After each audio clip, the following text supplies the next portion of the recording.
Welcome back to New Rockstars. I'm Erik Voss, and this is a complete extended breakdown of 2025's Superman, James Gunn's launch of the new DC universe, with over 100 new details that we were able to find now that the film is streaming on HBO Max and available to watch and pause and rewind on home media. So you can consider this video the comprehensive omnibus of every Easter egg and comic reference, visual detail, and hidden layer of meaning that James Gunn packed into this film. And now that we know that this film, along with Peacemaker Season 2 and Lanterns and Supergirl, are all leading to the Superman sequel film, Man of Tomorrow, in 2027, this video will also catch you up on everything James Gunn has told us about his bigger plans at DC Studios. Now, you are watching the public version of this video, but for big videos like this, we have been doing separate uploads without ads that we release a bit early for channel members who support us at the rewatcher level or higher. You can access these special versions of videos by hitting the join button. Thank you so much. Superman opens with the DC Studios title card, with Superman breaking the chains that James Gunn and Peter Safran began using with the 2024 Super/Man Christopher Reeve documentary. We see an animated Superman in his original suit design from Joe Shuster's 1938 Action Comics #1 cover art, with the S emblem with the yellow border and trunks so shaded in shadow that they initially appear all black. Shuster did add the black field to the emblem until Superman #4 in 1940. This is also the design inspiration for the Max Fleischer 17 Superman animated shorts from 1941 to 1942, but the hair and face of this Superman are thinner and more penciled like Shuster's original design. We hear the notes of John Williams' original Superman theme from the 1978 film.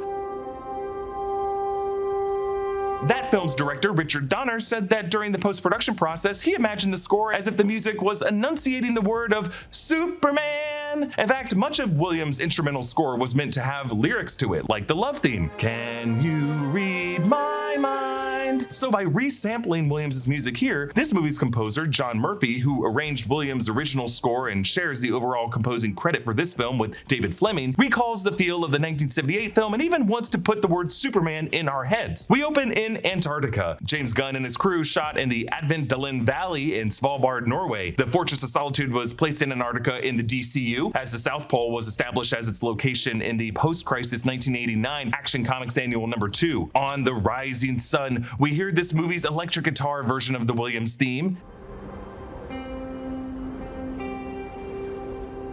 This version of the theme is in the chord of D major compared to John Williams' original version, which was in C major, which specifically an electric guitar is the same chord and instrumentation of Harold Faltermeyer's Top Gun theme. And there is an aura that both franchises share, specifically in the way they were resurrected as these modern summer releases. Starting with the yellow sun of our solar system, Sol also establishes the celestial through line of this movie. Superman is powered by this particular sunlight, and early in the film, that sunlight heals him in a very painful process, reflecting how his birth parents were only ever a source of that kind of feeling for him. And the film ends with Kal-El in this same chair in the Fortress of Solitude, washed with the same yellow sunlight, but instead comforted by the found family of Earth that only ever brought him peace. Text on screen establishes some exposition. 3 centuries ago, the first superpowered beings, known as metahumans, appeared on Earth, ushering in a new era of gods and monsters. 3 decades ago, an extraterrestrial baby was sent in a spacecraft to Earth and adopted by Kansas farmers. 3 years ago, the baby, now grown, announced himself as Superman, the most powerful metahuman of all. 3 weeks ago, Superman stopped the country of Boravia from invading Jarhanpur, sparking controversy around the world. 3 hours ago, a metahuman called the Hammer of Boravia attacked Superman in the city of Metropolis. 3 minutes ago, Superman lost a battle for the first time. So Gods and Monsters was the name James Gunn chose for his first phase of his DC Studios slate when he announced his plans back in January 2023, and this Superman film, at one point titled Superman Legacy, is the first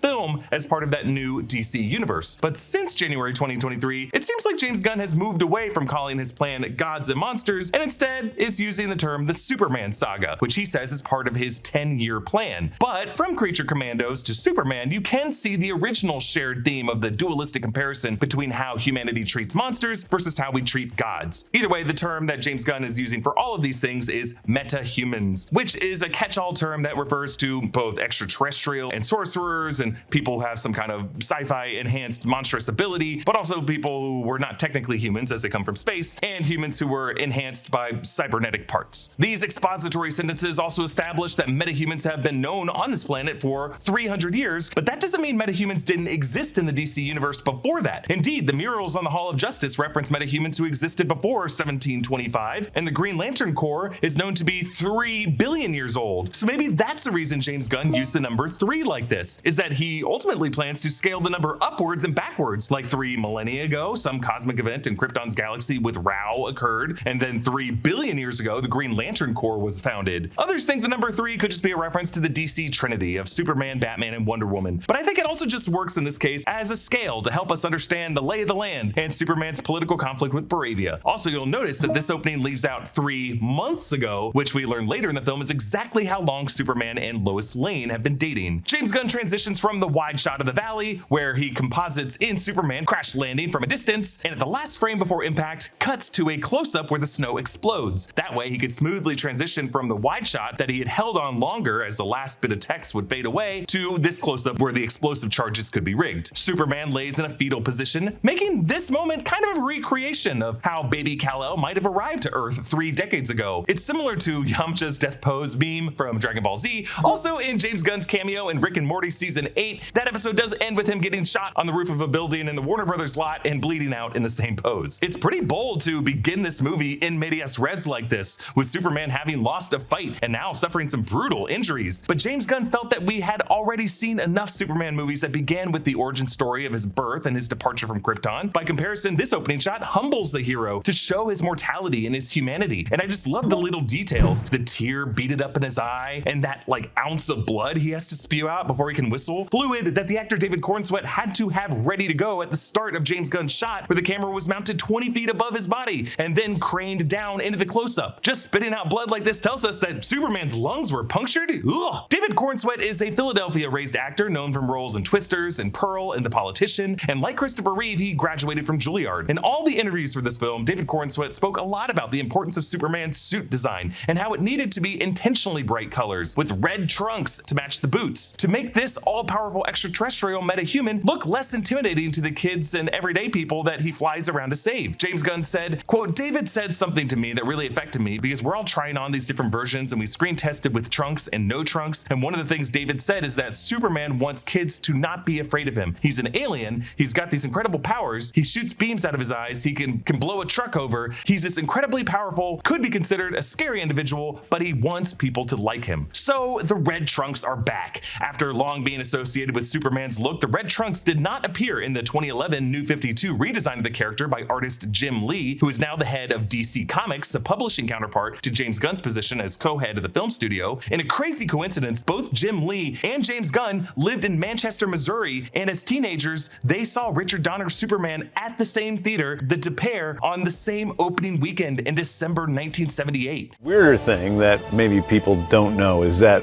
we saw Superman in the same theater when it opened up. Yeah. And that's crazy to think. Yeah, it's just weird how our paths may have crossed. Filmmaker Zack Snyder also excluded the trunk for the Henry Cavill Superman in the 2013 Man of Steel film and throughout the DC Extended Universe era films that followed until that era officially ended with 2023's Aquaman The Lost Kingdom. James Gunn said that he had long conversations with Zack Snyder over whether or not to use the trunks. Snyder said that he couldn't figure out how to make the trunks work, but James Gunn and his costume designer Juliana Makovsky found a way. This new Superman suit has a red cape with a yellow emblem, reminding us of the original Christopher Reeve design, and this emblem appeared on Superman's cape in the 2005 All-Star Superman by Grant Morrison and Frank Quitely that both Gunn and Cornsweet list as the primary comic inspiration for this film story. Another detail you'll notice in the new chest emblem is that yellow border, which evokes the 1940 Max Fleischer design and the yellow border from Earth 1 Superman. The shape of the S is formed by one thick diagonal line, and this shape comes directly from 1996's Kingdom Come art by Alex Ross. This suit also has a raised collar, inspired by Jim Lee's New 52 design. After wheezing through the punctured lungs, Superman finally musters a powerful whistle. The snow powder kicks up in the distance and here's Krypto, the subject of my Doghouse of Solitude shirt, which you can get at nerdride.shop. So Krypto, aka Superdog, first appeared as a companion to Superboy in Adventure Comics number 210 in March 1955. The planet Krypton actually has a parallel evolution to Earth, resulting in dogs and birds and cats and simians. And Krypto was a canine companion to toddler Kal-El on his home planet. Jor-El sent out Krypto as a test pilot in a prototype rocket before sending out Kal-El, and Krypto's rocket was knocked off course for years until eventually it landed on Earth so that he could be reunited with the teenage Superboy. In the 1980s, though, DC Comics wiped Krypto from their main continuity in an effort to make a more grounded Superman, but the dog remains a beloved figure and proudly returned in recent comics. Krypto has advanced abilities to smell and to hear, so Superman's whistle could reach Krypto from any place on Earth. Krypto also has human-level intelligence, and in the comics, his thoughts are depicted via speech balloons. It's pretty interesting to re-watch this movie knowing that Krypto is not Kal-El's dog, but rather a dog belonging to his cousin, Kara Zor-El, Supergirl. Thanks for watching him, bitch! So when Superman says, "Krypto, take me home," for a second, the dog's tilted head might be, "Woof,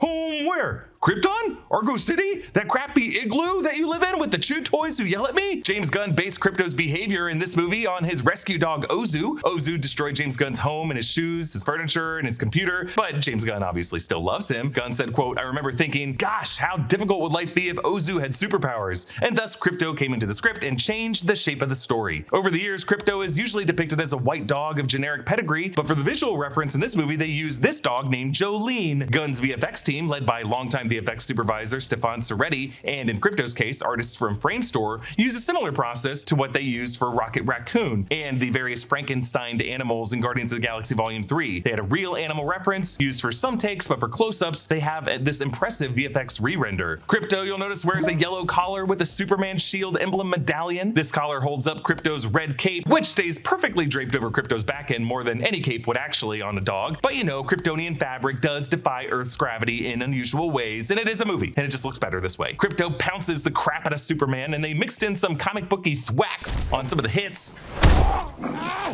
By including Krypto the Superdog at all in this movie, it's a signal from James Gunn that his direction of Superman is not trying to be the real-world cool take on the character, but rather one that leans into the somewhat silly comic booky elements that define the Silver Age, like Krypto, that DC Comics retconned away in that post-crisis reset. Krypto drags a face-down Superman by his cape up to the Fortress of Solitude as its ice pillars burst out of the snow. This whole look of the Fortress of Solitude originated with John Barry's designs for the 1978 Superman film. Before that, in the comics, it was just kind of a cave carved into a cliff opened by a giant key, and the look of the ice columns was so cool for that Richard Donner movie that it has since been adopted into the comics as just the official canon. The door to the fortress is in the shape of the shield, and the fact that it opens automatically tells us that there must be something in Kal-El's DNA. I just love all the VFX details here, like the clumps of snow dropping from the ice pillars as they shoot up, and when Krypto barks to open the door, when it does, in this far wide shot, you do see his little tail wagging. Krypto drags Superman inside, and he's greeted by the robots. These are the Superman robots, taken directly from the 2011 animated film All-Star Superman, which was based on that comic run that I've been mentioning. In that 2011 movie, the Superman robots help Superman around the Fortress of Solitude, and they lend a hand during his fight with Solarius, where many of them get destroyed. The four that greet him are number 4, voiced by Alan Tudyk, longtime voice actor and live-action actor who does voices in James Gunn's Creature Commandos. Then number 1, voiced by longtime Gunn collaborator Michael Rooker, actor behind Yondu, Savant, and Red Saint Wild and Peacemaker. Number 12, voiced by Grace Chan.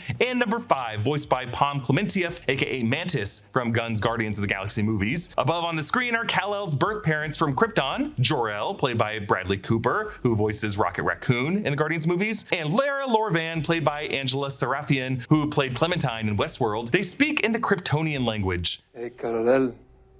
We love you more than heaven, our son. We love you more than land. Our beloved home will soon be gone forever. But hope vitalizes our hearts, and that hope is you, Kal-El. We have searched the universe for a home where you can do the most good and live out Krypton's truth. That place is Earth. And the rest for now is cut off. In past Superman stories, the Kryptonian language is made to sound like English. I'm Jor-El. I'm your father. But here, Gunn uses these new extraterrestrial linguistics for the alien culture. It serves an important plot point later as Lex and the engineer decipher the translation, but also underscores what James Gunn has said about this movie being an immigrant story. This language is actually called internally Sa on Krypton, and it was created by David J. Peterson and Jesse Peterson. David is a linguist who created Valyrian and Dothraki for Game of Thrones and House of the Dragon, and the spoken languages that we hear in Denis Villeneuve's Dune films. In various blog posts, these linguists talk about designing Sa and Krypton to be an advanced alien language with an intricate case system of 8 different cases, 2 cases for basic sentence structure, 5 cases for spatial relationships, and 1 case for numerical expressions, and varying suffixes that connote these. It makes sense that an alien race as ancient as the Kryptonians would have a speech structure far beyond the practical evolution of any current Earth language. Now, the exact translation of this message has also inspired some incorrect interpretations by some fans that James Gunn has tirelessly corrected. No, Lex did not falsify this translation, and Brainiac did not hack this message while Kal-El was in transit to Earth. But I did do a follow-up video explaining how using a word like heaven is a pretty big deal, because what even is the Kryptonian concept of heaven? Even across languages on Earth, there are sometimes words for concepts that don't have words in other languages. So while the translation is likely literal, based on Lex saying that Earth's greatest linguist did this, there may still be some Kryptonian concepts that Earth's greatest minds couldn't even fathom, and there may be a deeper context to what Jor-El and Lara Lorvan were really saying that James Gunn could explore in Supergirl or in Man of Tomorrow. Today's video is sponsored by Straight Arrow News. We use Straight Arrow News for research all the time. I can't even count how many times we've seen a weird rumor floating around online about something big, like a major release getting delayed or a huge casting change, and it winds up being nothing at all. There are so many outlets and reporters and loons vying for your attention online at all times, and it can feel like pure chaos. Straight Arrow News gives you clarity, not chaos. It allows you to get a more complete picture from the news you read and better understand what's going on. Their reporting is unbiased, highlighting both left and right-leaning stories and delivering reliable news coverage on events across all sides of the aisle for a fuller picture of current events, so you get facts, not fluff. Straight Arrow News is a free app and website, so you don't need to deal with a paywall to get your news. That's great. News should be free. Go to san.com/newrockstars to check it out. You can visit through the link in the description. When you visit, you not only support us, you're also supporting a group of journalists who are raising the bar on news by delivering without bias, filter, or spin. Welcome back to Trustworthy Journalism. Superman robots load Kal-El in this chair where he will be blasted with solar radiation from the yellow sun. An earlier cut of the scene would have specified this magnifying lens would make it 292 times Saharan prime. 292 times Saharan prime, please, one. Suggesting not just the unclouded UV light hitting that equator-adjacent desert, but also the solar radiation reflected back off of the sand. And if you listen closely, you can hear Superman's damaged lungs, kidney, large intestine, and bladder all shifting back into place.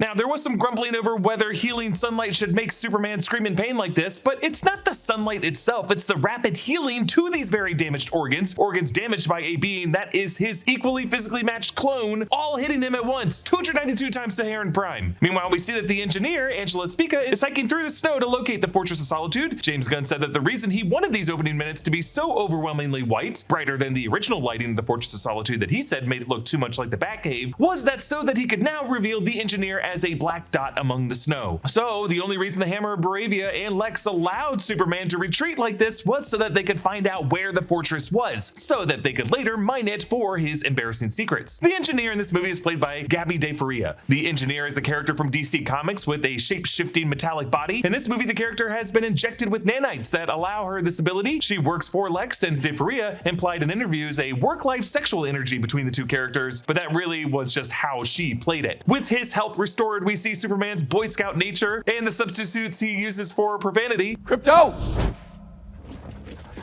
What the hey, dude? I thought you destroyed the whole... Gunn said that the shots of the Superman robots, like number 4 here, were practical, done by legacy effects, with the kinetics shots of the robots flying around and moving with VFX by Framestore. When Superman takes off in flight, there is a kind of Texas switch here. David Cornsweat walks rightward out of frame and then rapidly ducks as the camera does this little jump on the pan to avoid showing the actor ducking, so that we now just see a CGI Superman rapidly flying away. The movie doesn't make us wait that long to get into the flight imagery, and it really delivers. James Gunn shot the rapidly constantly passing background with the drone camera over the Svalbard Valley, which would allow the camera to corner and dive quickly to give a good sense of speed to his flying. Meanwhile, they shot David Cornsweet in a studio suspended by wires. Gunn partnered once again with cinematographer Henry Bram, who also shot Guardians of the Galaxy Volume 3 and The Suicide Squad, and in this movie is using a combination of the Leica Tri-Elmar lens, which allows in-shot shifting among 3 focal lengths of 16mm, 18mm, and 21mm, paired with a Red V Raptor, which is a large format cinema camera. Bram is also using a Stabiline Nano, which allows for intense focus on David Cornsweet's face as he is currently emoting this urgency to get back into the fray. All of this really combines together to give this Superman film a different look than what we are used to seeing, that some cannot help but see as artificial or warped, the uncanny valley they call it. Meanwhile, others are just appreciating this as bright and hyper-focused, smooth and kinetic. But some are also complaining about peripheral stretching, like in the shot in the previous scene inside the fortress where you can't see Superman's boot stretching out, and some are pointing to that as AI or VFX mistakes. No! James Gunn's mission is to emphasize the surreal and the fantastical. It's not just in the dialogue and the costuming, it's in the technology he uses to compose these shots.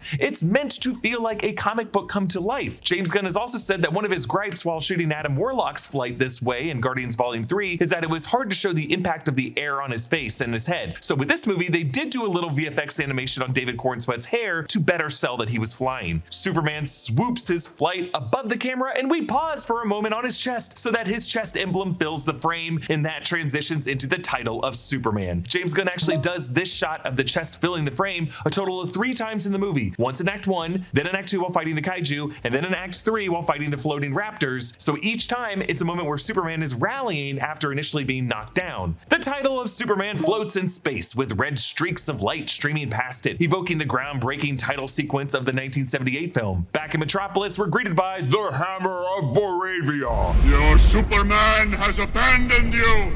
The people of Boravia will not ignore him inserting himself into our affairs. The Hammer of Boravia is, of course, a construction by Lex Luthor, an armored suit worn by Ultraman, Lex's clone of Superman. As such, the voice we hear of the Hammer of Boravia was a modulated version of David Cornsweet doing a Russian accent. Hammer of Boravia will never forget. It's supposed to be sort of a bad accent, right? Yeah. My actions today can only be blamed on the Cretanians' choice.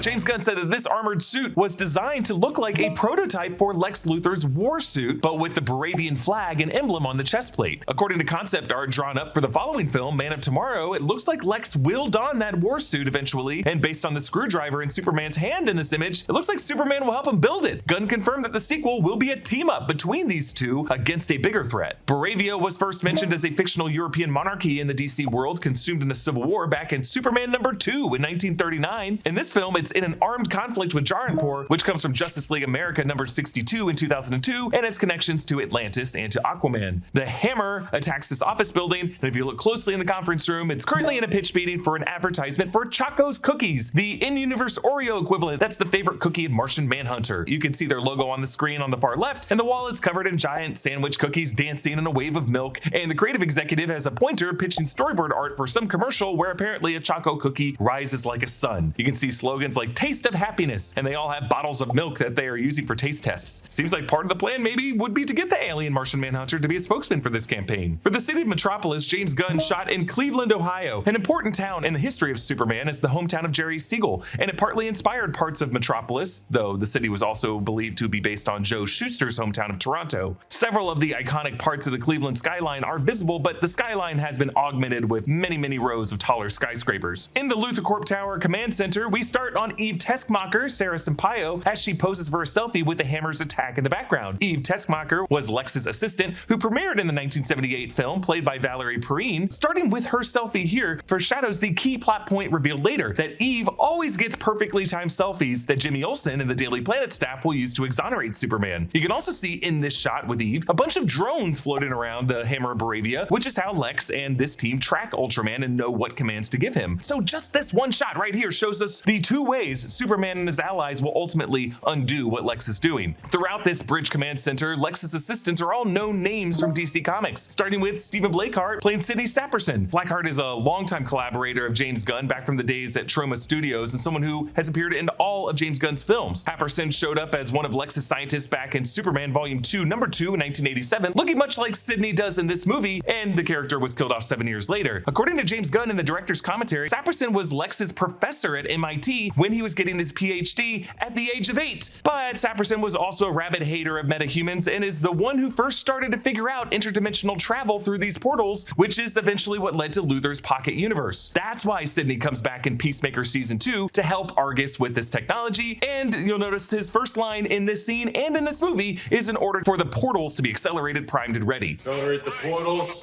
primed and ready. Meanwhile, Terrence Rosemore plays Lex's classic henchman, Otis, who, hilariously in the credits of this movie, is given the last name of Berg, making his full name Otis Berg, a reference to the joke in the 1978 film Otis Berg. and a location that was later adopted as part of the DC map of Gotham City. Giovanni Cruz plays Cheryl Kimball, who appeared as the head of LexCorp's Space Division in 1995's Superman vs. Aliens and had a role in Superman and Lois. Natasha Halevi plays Amanda Marie McCoy, another LexCorp scientist from that same 1987 issue where Sidney Happerson first appeared. Bonnie Discapolo plays Ms. Jessup, a LexCorp employee from 2010's Action Comics number 892. Paul Kim plays Larry Chin, a character from 1987's Adventures of Superman number 427, who was given cybernetic enhancement by Lex Luthor to become the minor villain, the Combator. Jonah Lees plays Dean Farr, and his brother Christian Lees plays Desmond Farr. These brothers come from 1965's Tales of the Unexpected number 90, where both brothers become the Tigermen. One of these guys says something pretty awful about these Chacos employees that I only caught now upon rewatching the film. I'm inside Chocos, Larry, no fatalities. Can't win them all. Yeah, all of these fuckers are evil if they considered innocent employees dying to be a win. And then Nicholas Hoult as Lex Luthor is revealed at the end of this awesome long sweeping shot in the glare of the sun, the same type of glare through these same windows that will come back for Superman's critical speech to Lex in the final act. A glare that many online have clowned on, and while I'm sure I'm gonna get criticized for defending every choice James Gunn makes, I do think there is at least a thematic reason for the huge overexposure that serves the relationship between Superman and Lex, because Superman represents the overpowering truth that our sun can transparently shine through any corruption, including exposing a crook like Lex Luthor. So you'll notice that Lex's very first gesture on screen in this movie is to angrily turn away from that light of truth, and by the third act, Superman will force Lex to be blinded by that same light. So yes, Lex in this film is played by the wonderful Nicholas Hoult, who played the later version of Hank McCoy Beast in Fox's X-Men films, after we've seen big screen takes on Lex Luthor by Gene Hackman, Kevin Spacey, Jesse Eisenberg, and very good small screen takes by Michael Rosenbaum and John Cryer. Holt plays him as a maniacal tech bro, whom Les Holt said was based on one particular page of a prison swole version of Lex from All-Star Superman. Well, we actually do end up seeing that prison swole Lex in the second season of Peacemaker. James Gunn said that Lex pacing the command center, waiting for Superman to arrive, was inspired by a tiger pacing the length of its cage out of aggression. Lex orders the team with coded attack moves for Ultraman to use on Superman, kind of like the button combinations of a video game or the game Battleship. Here's the translation. 12C is grabbed by the throat, 18A is a midair punch, 34B is grabbed by the cape. Actually, on this one, you'll notice that Lex gives one of the Farr brothers a back rub, and that brother really gets into it in a way that I find very creepy. 98Z is choke while upside down, 8H is punch to the guy in the back of the head, 74D is grabbed by the foot and spin, and then 44T is throw down toward the ground. Now, at this point, we should be able to tell by the Hammer of Boravia's strength, flight, and heat vision that he must have the same power set as Superman, and it's probably connected to him. Superman crashes into the sidewalk below. Now, the building behind where Superman lands has a sign for MMMA for Metropolis Museum of Modern Art. This prominent mural art shows the pattern of birds transitioning into a pattern of planes, making it the perfect setup for Superman to crash land into the shot. Is it a bird? Is it a plane? No, it's Superman.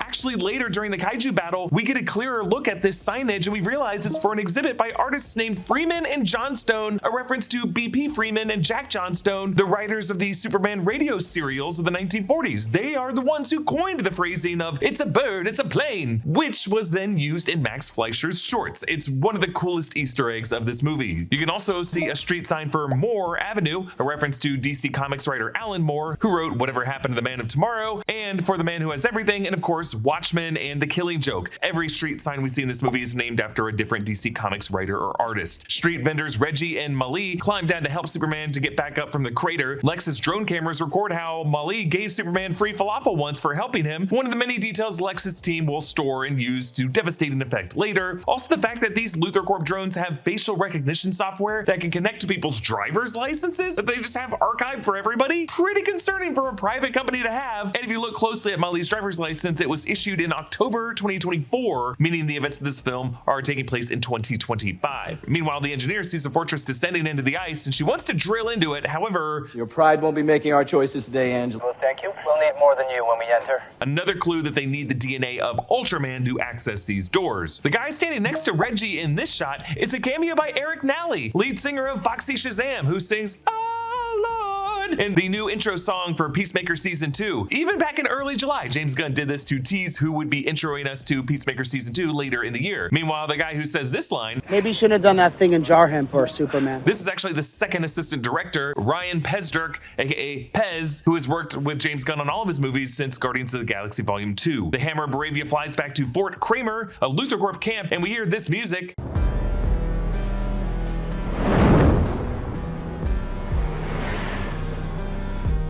This is the awesome Lex Luthor theme of this movie, and it actually comes back when we see Lex in Peacemaker. The hammer marches through the portal leading to Lex Luthor's pocket universe, which uses the same quantum unfolding chamber technology that Peacemaker's dad stole from that extra-dimensional alien in Peacemaker. These portals are sloppier because Lex and Sidney Happerson had to engineer them from scratch using a Hadron Collider. The idea of pocket universes first appeared in DC Comics in 1986's Crisis on Infinite Earths event as part of the Time Trappers' plan to control the Legion of Superheroes after the Superman of Earth 1 was folded into the New Earth reality. In the comics, it's more of an independent private dimension where the whole history unfolds, but here it's used as an endless localized storage area. The hammer walks through this to get to the second portal back to the Luthor Corp Tower Command Center where he unmasks himself as Ultraman. Now in the comics, Ultraman is a Superman villain with a few different forms, known for a U sigil on his chest and for being an equal counterpart to Superman powered by kryptonite. His most famous iteration is as a member of the Crime Syndicate, an alternate reality version of the Justice League where they're all evil and they fight heroes like the Joker. On Sidney Happerson's desk is a can of Zesty Cola, the DC Universe version of Pepsi. And in this same shot, we pull back from the tower to see the engineer landing on top, and you can see the cables that suspend the central piece containing this command center to realize it is indeed detachable. I love how James Gunn establishes this shot to set up that later fun reveal. James Gunn calls the company Luthor Corp in this film and not Lex Corp as a deliberate nod to it being Luthor Corp in Smallville and how it opens up a possible future storyline for us to meet a Lionel Luthor in the DCU. Yeah, Smallville was a surprising reference point. It really was the generation of Superman narrative that actors like Rachel Brosnahan and David Cornsweet grew up with, and James Gunn is friends with people like Michael Rosenbaum. There's no shame in liking Smallville. That show rocked. As we saw in the JLA comics from 2003, Lex Company's building has two towers, both in the shape of L's back to back, with this cool central bridge that pops out onto the Daily Planet. The news building is topped with a spinning globe, as it's often depicted in the comics. Superman, now in his Clark Kent persona, weaves through the busy pedestrian traffic late for work the next day. Since he's deliberately going against traffic, like almost trying to bump into people, you could say this is kind of a performative act by Kal-El, who is clearly ratcheting up his clumsiness as he gets close to the Daily Planet office in case any of his fellow co-workers are looking out of the window at him. I also appreciate giving Clark curly hair when it's in its moppy form, as it justifies why a single curl would be left on his forehead as Superman. James Gunn actually revealed in the director's commentary that the reason Clark towers over everyone else in these shots is that they only hired extras who were 5'6" and under to just emphasize how tall he is. But one of the reasons we can see how big he is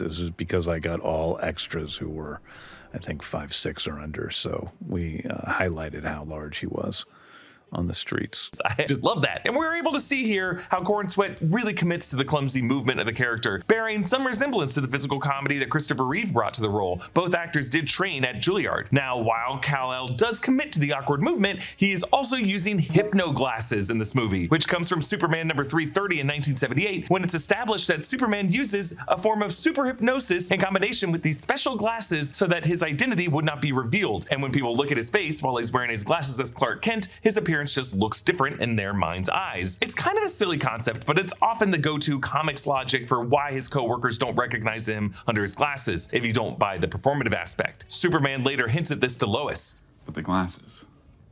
they won't fool everyone forever. And Green Lantern Guy Gardner goes into this more in the Hall of Justice scene. So you know about the hypno glasses? Now she does. Well, I'm not saying who he is, just that he wears hypno glasses. They make his face terrific. How do they work? They make his face look different in your brain when he wears them so that you don't know who he is. Yes, I know this, first of all. But second of all, you really shouldn't be telling me this in case I don't know who he is.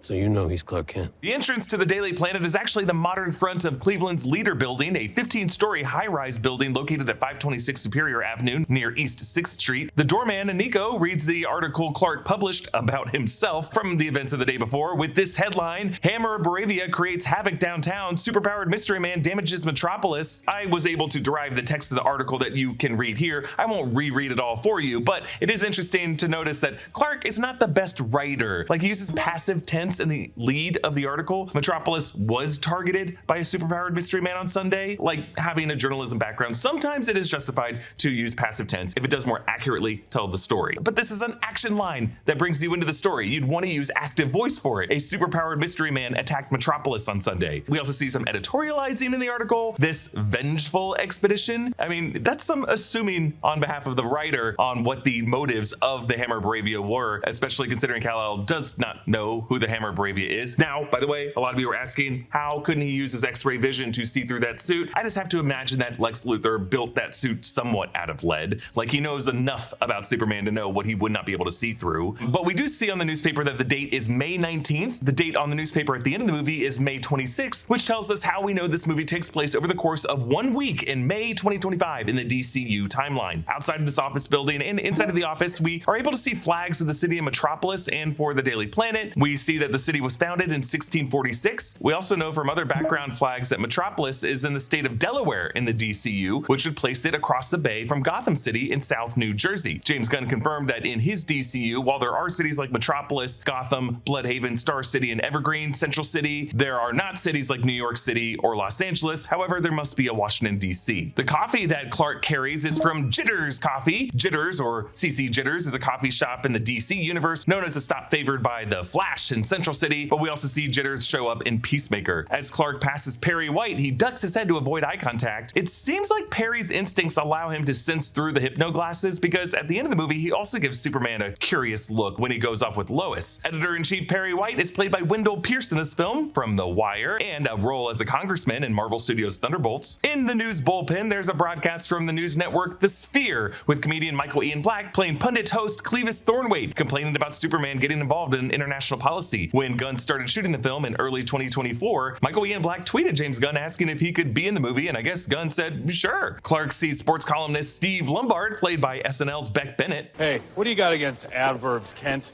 How are we supposed to know how we feel when we read this malarkey? In sports writing, you learn the sentence is the modifier. It's just so boring. Hey, Ma. Now, to be fair, Clark did use the adverb swiftly in the article. Steve wears a Superman lapel pin. In the comics over his desk, there are images of Superman among the sports photos, including the iconic Superman for Tomorrow issue by Jim Lee showing Superman with his leg perched on a gargoyle. In the comics, Steve Lombard was based on Ted Baxter from the Mary Tyler Moore Show, with the appearance of football player Joe Namath. Clark gets a call from his foster parents, Martha Ma Kent, played by Neva Howell, and Jonathan Pa Kent, played by Pruitt Taylor Vince. Yes, Jonathan Kent is still alive, despite many assuming his death was a major canon event from the 1978 film and 2013's Man of Steel. Not so. In the original comics, both the Kents die right away after Clark graduates high school, but in the post-crisis continuity, starting with John Byrne's run in 1986, both parents were alive well into Superman's adulthood. This was until Brainiac kills Jonathan in Action Comics number 870 in 2008. Then in the New 52 reboot, starting in 2011, they were killed by a drunk driver after dropping Clark off at prom, but then years later, that was revealed to be Dr. Manhattan meddling to see how Clark would turn out without their guidance. Finally, in the DC rebirth continuity since 2019, they have been alive and well again. James Gunn talked about in the director's commentary how he specifically hired these actors to just show how people of that generation would naturally age if they were farmers. They probably wouldn't look like the past eras of Jonathan Kent. They all get into a debate about what chitlin is. Cat Grant chimes in to say it's intestines. I like that everyone who works at the Daily Planet has a decent range of journalistic expertise. Cat Grant is a gossip columnist of the Daily Planet, played by Michaela Hoover. Then we meet Jimmy Olsen, who celebrates Clark's front page story. Jimmy is played in this movie by Skylar Gisondo, who gets a running bit in the film about him being an inexplicable ladies' man. On Jimmy's desk, you can see a photo of Superman waving at the camera, probably a photo Jimmy took. There's also a photo of him macking it with two women. These two interns, meanwhile, flirtily wave at him. Which is worth many sacrifices. That isn't one of them. Very funny, Lois. Oh my God, he's so fun. Now, Clark's workspace is filled with Easter eggs. On his desk is a jar of peanut butter, which is a reference to Clark having a jar of peanut butter on his desk in Superman for All Seasons. On his board is a little poster for the Mighty Crabjoys, the in-universe band that he tells Lois that he loves, and is a poster of in his bedroom. They also show up in Peacemaker Season 2 in the alternate Nazi universe, and made a cameo in Creature Commandos. This band was created by Gunn, but they have since appeared in DC Comics. We also know from some behind-the-scenes shoots shared from the Apple TV stream of this movie that Clark has a copy of Lex Luthor's book, A Better World, One Man's Dream for the Future. There are also various post-it notes on his board. One, ask Lois for notes referring to helicopter safety piece, statistical analysis, flying is still the safest way to travel. This is a nod to Lois's habit of falling out of helicopters and other high places, but she famously fell out of a helicopter in Richard Donner's Superman and has done so in a number of times in the comics, and famously after Superman saved her in that 1978 movie, he said this. Oh, I certainly hope this little incident hasn't put you off flying, miss. Statistically speaking, of course, it's still the safest way to travel. Also, we see email payroll department referring to automatic transfers, send half of each paycheck to Ma and Pa, which we knew Clark was doing in this movie. And it's also a nod to Richard Donner's Superman, where Clark made the same request to Perry White when he first got hired at the Daily Planet. And it's the first thing that Lois noticed about him. And then Niagara Falls hotel scam. How are tourists being targeted? What specific fraud is being reported? Patterns and complaints? Speak with local authorities. Coordinate with Lois Lane. Joint undercover investigation. This is a reference to the Superman 2 movie. The theatrical cut involved an extended part of the Niagara Falls sequence where Clark and Lois investigated a honeymoon hotel that's been scamming tourists, and they go undercover as newlyweds. Other details from around this workspace: there's a photo of a cat, which I think is James Gunn's cat. There's a photo of Jerry and Joanne Siegel. Jerry Siegel, of course, the Superman co-creator. Joanne Siegel, though, was a model for Lois Lane in the comics. Then this article, Superman fulfills a dream, flies cancer patients to see Egyptian pyramids, and we see a photo of Superman flying a school bus over the pyramids. This is also something that Superman does in All-Star Superman. We see a model of the Leaning Tower of Pisa. This is a reference to Superman 3, where evil Superman re-tilts the Leaning Tower of Pisa. We actually see this model being sold by a vendor out front. Then a drawing of Superman with glasses taped onto it with the note, Clark without glasses. And then a schedule of the Metropolis Meteors, that's a baseball team, and a cover of Superman for Tomorrow by Jim Lee. So we meet Lois Lane in this movie, played by Rachel Brosnahan, whom you might know from The Marvelous Miss Maisel. Brosnahan plays the star reporter with a dogged curiosity and no tolerance for bullshit. She returns from the coffee station with a Daily Planet mug, which you know she filled with sugar. That's way too much sugar, Lois. Behind her, the GBS broadcast has the Chiron towns flooded following extreme weather that might be connected to the tornadoes mentioned on the Daily Planet front page beneath the fold. The walls of the newsroom have murals depicting a linotype printing press, old-timey living room radios, and the dawn of television, so the Daily Planet is really depicting the evolution of the way the public gets their news. There's also a background screen that shows the members of the Justice Gang, including Mr. Terrific, Guy Gardner Green Lantern, and Kendra Saunders Hawkgirl, whom we'll meet later. Framed next to them is a photo of Superman and his ugly landing in the battle earlier, probably a segment wondering, why do we need him if we've got a corporate team of superheroes under greater oversight? Though we should note, according to Peacemaker Season 2's premiere, that retconned the events of the Season 1 finale, Superman and his cousin Supergirl have teamed up with the Justice Gang in the past. Now, a set image from Lois's desk from the Apple TV extras include one of her past articles, Stag Industries advances genetic editing, planned human trials raise concerns. It seems to be an article about Stag Industries, the company of Simon Stagg, father of Metamorpho's wife, who's largely responsible for Rex Mason's condition. And this article could even be detailing how Rex and his son were among Simon's genetic experiments. The article mentions scientists named Dr. Molly Staroweski, Dr. Crystal Wilson, and Dr. Kelsey Brennan, all three of whom are names of people who worked in the art department for this movie. Also, I think on Lois's desk and underneath it are file boxes labeled Stag Industries, so she's been investigating them for a while. In the background, you'll see Kat and Steve talking. James Gunn said in the director's cut that they had an office flirtation going on. It seems like everyone is hooking up with their coworkers in this movie. Lois prods Clark on how he gets so many of these one-on-one interviews with Superman. Jimmy says, I think it's pretty obvious the goal was kicking Superman's ass. Oh, he didn't completely kick Superman's ass. Pretty thoroughly, Clark.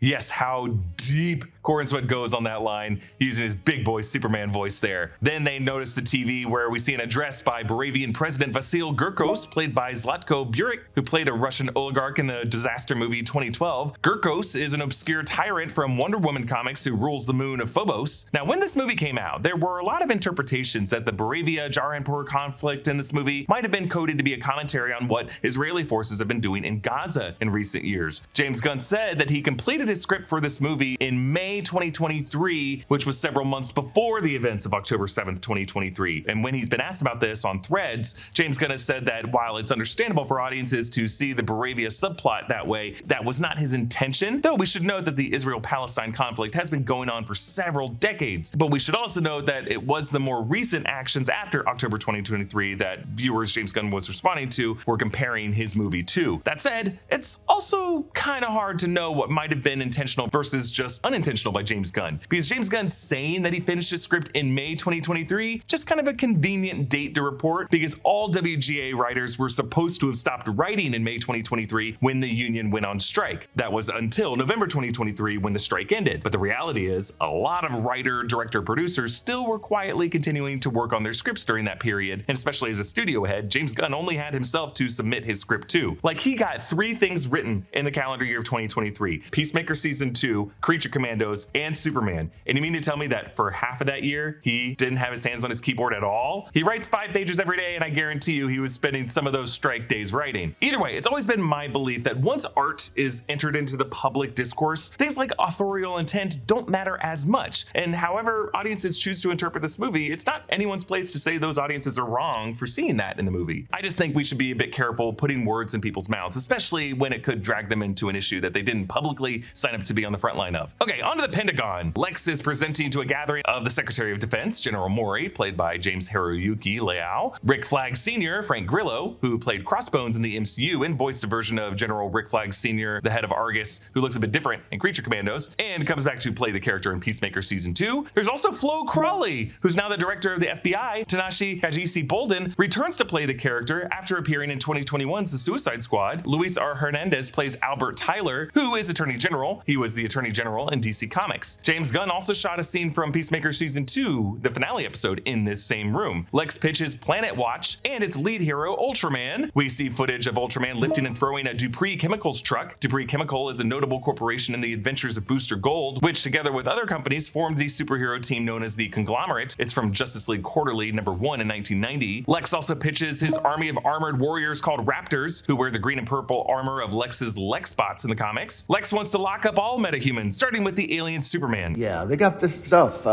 What's this kryptonite stuff called? It's called kryptonite. Well, it kills him, right? As far as we can ascertain, there's none left on the planet. I have a workaround for that as well. So what did happen to the fragments of kryptonite on planet Earth? My theory was that Kal-El and Kara might have tasked the Superman robots with finding and clearing it all. But I'm also holding onto the theory that maybe Maxwell Lord or Mr. Terrific or maybe even Batman have gathered and stored it all. Lois comes home to find Kal-El cooking breakfast for dinner as their 3-month anniversary. Now, I was wondering why James Gunn added this beat of Lois picking up the baseball bat suspecting a home break-in, and I wonder if it's because Kal-El is no longer wearing the hypno glasses, and whatever psychological effect those glasses have on all 5 senses are just causing her senses to be on the fritz here. They share a passionate kiss, bringing some sincere romance to the first 20 minutes of this movie that this genre rarely gives these days. The behind-the-scenes outtakes showed how Brosnahan even went for some extra smooching even after James Gunn yelled cut. Got great. Okay. So in August, rumors of Cornsweet and Brosnahan's chemistry heated up when people noticed that Brosnahan's husband, Jason Ralph, allegedly liked a comment on Instagram, a comment that called him a cuckold and said Brosnahan couldn't handle herself with another actor, and then which people connected with this photo of the husband standing on his toes in a photo with Brosnahan and Cornsweet, as if trying to stand as tall as Cornsweet is. I'll leave it to you, viewer, as to whether to believe this gossip, but I only bring it up to just demonstrate how palpable the chemistry was between these actors. Lois calls out Kal-El for crossing some ethical lines for interviewing himself as Superman, and he says that she can interview him instead, even right now. It's kind of fun to hear the difference in Kal-El's natural higher-pitched voice to when he switches to the deeper register Superman voice. You'd let me interview you as Superman. Sure. How about now? Superman. Miss Lane. James Gunn said that he based this on the moment in Richard Donner's Superman, where after Lois's rooftop interview and their romantic flight, when Clark comes back through the door, and one of the best ever practical long takes, he briefly considers revealing himself to Lois and goes back and forth between his deeper Superman voice and his higher Clark voice. Lois, there's something I have to tell you. I'm really... I was, at first, really nervous about tonight. But really, this whole interview section of the movie is this movie's version of the Lois and Superman interview from the 1978 film. But whereas that scene had Lois as nervous and smitten and flirty, unaware of Superman's other identity, and just writing this piece really to humanize the Man of Steel, this Lois Lane is on the attack, totally aware of Superman's double identity, and using that to hit him with every criticism a hard-hitting journalist should. Kal-El jokes, "Let's do it, Cronkite." Referencing the great journalist Walter Cronkite, which means that the DCU shares some overlap with our own world, as was the case in the Donnerverse of Superman and Superman 2, where real-world journalists like Rex Reed would cameo as colleagues of Lois Lane. Making the Daily Planet feel like a real newsroom is just a critical part of the DNA of this movie, as Richard Donner established that type of setting in the tradition of great 1970s journalism films like All the President's Men and Network. Lois uses a Lord Tech audio recorder. Lord Tech is a tech company of Maxwell Lord, and it's the hardware used by the Daily Planet employees of this movie. There's a framed photo to the right of Kal-El that shows Lois's name written in the clouds, suggesting that Superman, maybe to woo her in the past 3 months, might have spelled her name out in those clouds. There's also a framed Daily Planet front page, I'm assuming another one of Lois's stories, with the headline, "Stag informants threaten international stability." Yeah, another example of Lois's ongoing Stag Industries investigation. Maybe Lois's story was about how some whistleblowers at Stag, maybe Rex himself, blew the lid open on something so big it disrupted the international dealings, and Simon Stagg could have had Lex lock up Rex in that pocket universe prison as retribution to retaliate against him. Lois asks if Superman, after stopping the Boravian tanks, met with President Vasil Gurkos. I flew him out to the desert, and I placed him against a cactus. So the physical comedy between the actors as Lois's questions start to get under his skin is just so great. Like, there's this break in the interview where Kal-El says that he was justified to intervene because Boravia is corrupt, and Lois says that neither of them have evidence of that. So Kal-El has to back off and let her continue. You think this is going well? Do I think this is going well? I think I'm doing a good job. Superman, did you consult with the president before entering Boravian airspace? Yeah, Lois's pause before using the tape recorder is like a triggering shock button. It's so perfect because notice throughout the scene, Lois wields the tape recorder kind of like a weapon, repositioning it constantly to make her point to Superman that his good works don't hold up under real scrutiny. The positioning of the recorder is a bit of blocking that Rachel Brosnahan picked up from her research studying real-life investigative reporters and how they conduct themselves in settings like these. The blocking also emphasizes how dynamic the movements are in this scene. Like, if you compare James Gunn's earlier work to this film, or even Peacemaker season 1 to season 2, you can see a difference in how kinetic the staging and camera movement is. Like, if you speed through this scene, you can really see how Clark is constantly making different shapes with his body. He goes from standing to sitting to leaning to pacing to sitting in a new pose to turning away in a huff. Meanwhile, Lois only moves from the couch to the armchair, then back to the couch, fully in control of the power dynamic here. The scene ends up going for over 10 minutes, and it's so real and raw between the actors, and Lois's gotcha questions are just so rapid fire and unrelenting, and Cornsweet goes from being comedically defensive to angrily, sincerely defensive. People were going to die! And I love that little lip tremble and that look of regret from David Cornsweet here, which is just an important setup for his later speech to Lex at the end of the movie, because initially Superman does not want to show raw anger. He doesn't want to scare people with these kind of overly human expressions. But the lesson he has to learn throughout this movie, his arc in this movie, is that these type of messy emotions are important to people, seeing him as one of our own, someone that we can believe and trust. While Lois changes the subject, she goes to a topic that actually bothers Superman even more: social media. And the rumors, much of them generated by Lex's monkey bots, we later learn, are that Superman is on Earth for nefarious purposes. Hashtag super spy, hashtag super shit. Super shit? Come on, Lois, you know that one specifically irritates me. So James Gunn's history with social media definitely plays a role in this movie. From the years of 2007 and 2012, James Gunn had a reputation as a punk rock provocateur on social media, often making crass jokes with his buddies from Troma. But one bit of context that gets lost among the history of those posts is that the whole bit was that they were fake retweeting each other. They were putting words in each other's mouths that no one actually really said. That's what you would do when you would write RT in front of a tweet. But those RTs were not actual retweets. They were just written to be that. And even though he stopped doing that inside joke in 2012, between 2012 and 2018, that context was just forgotten by many people online or willfully ignored. So that in summer 2018, James Gunn came under political fire from various alt-right trolls for some of his political posts, and then those same accounts dragged up those past tweets, ignored ignoring the context, and that led to him being knee-jerk fired by Disney and removed as director from Guardians of the Galaxy Volume 3. It was a very important and emotional period in James Gunn's life, and he's talked about it a lot in interviews for this film, because it was followed by an outpouring of support by Gunn's collaborators, including a signed letter by the full Guardians of the Galaxy cast. Chris Pratt and Zoe Saldana pled with Marvel and Disney to reconsider. James Gunn later said that he realized that he didn't need to work so hard to please people, and that he would never be universally loved by everyone, themes that are baked deep into this film. But in that gap period, Toby Emmerich from Warner Brothers would work out in the gym next to Peter Safran and would say, "James Gunn, Superman, James Gunn, Superman," and that was when no one was sure what the next steps of the DCEU version of Superman, played by Henry Cavill, would be. So Gunn refused the Superman offer initially, but did say that he would direct the Suicide Squad for DC. But then shortly after that, Disney came back to Gunn and reinstated him, which was announced in spring 2019. So Gunn went back and finished his Guardians of the Galaxy trilogy for Marvel, but then also had plenty of success at DC with the Suicide Squad and its Peacemaker spin-off series, which led to James Gunn and Peter Safran being hired to run the studio in October 2022. Had James Gunn not had that dramatic experience in summer 2018, getting pilloried on social media, nearly losing his whole career for past mistakes, he would not have been able to write this Superman script. Even now, there's a number of cultists who refuse to move on from Zack Snyder's era of the DCEU, who are attacking James Gunn at every turn, rooting for this Superman movie to fail, clinging to conspiracy theories that every person who liked this movie is a page shill. So really, that just gives some context for the joke that James Gunn makes in this movie about where these angry tweets are really coming from. Moving on to Antarctica. Lex's Osprey jet lands with himself, the Engineer, Ultraman, and Eve, who's wearing a splendid Snow Bunny outfit. We don't see it in the scene, but one of Eve's selfies is here in this moment with Lex outside the jet. This jet is numbered LTH, probably for Luthor, 7250N, and then on the wing you see 005 Exec Unit. So he has a bunch of these jets. This one is just like the corporate jet. The Engineer questions how they'll be able to access the Fortress of Solitude. Know ye a little faith.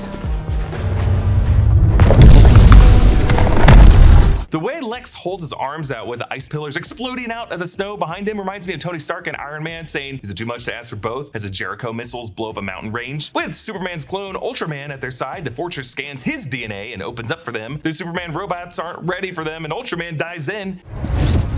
Wait, can we talk?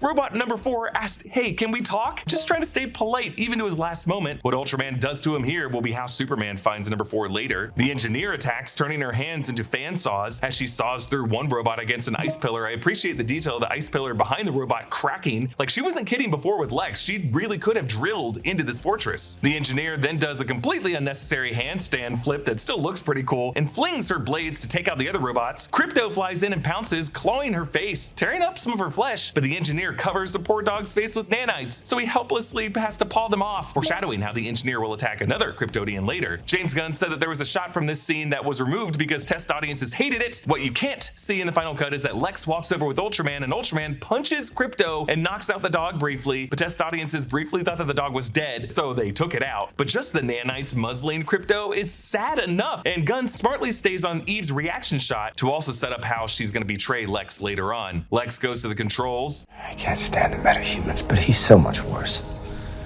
Superman. He's not a man. He's an it. I love the little gesture Nicholas Hoult does of sucking his teeth against his gums. It's just such a good show of disgust. Lex insists on calling Superman an it, and you might have caught that every time the Engineer has reported Superman's movements in this movie, she starts calling him an it in this movie. I know, Lex. I've sacrificed my own humanity to help get rid of it.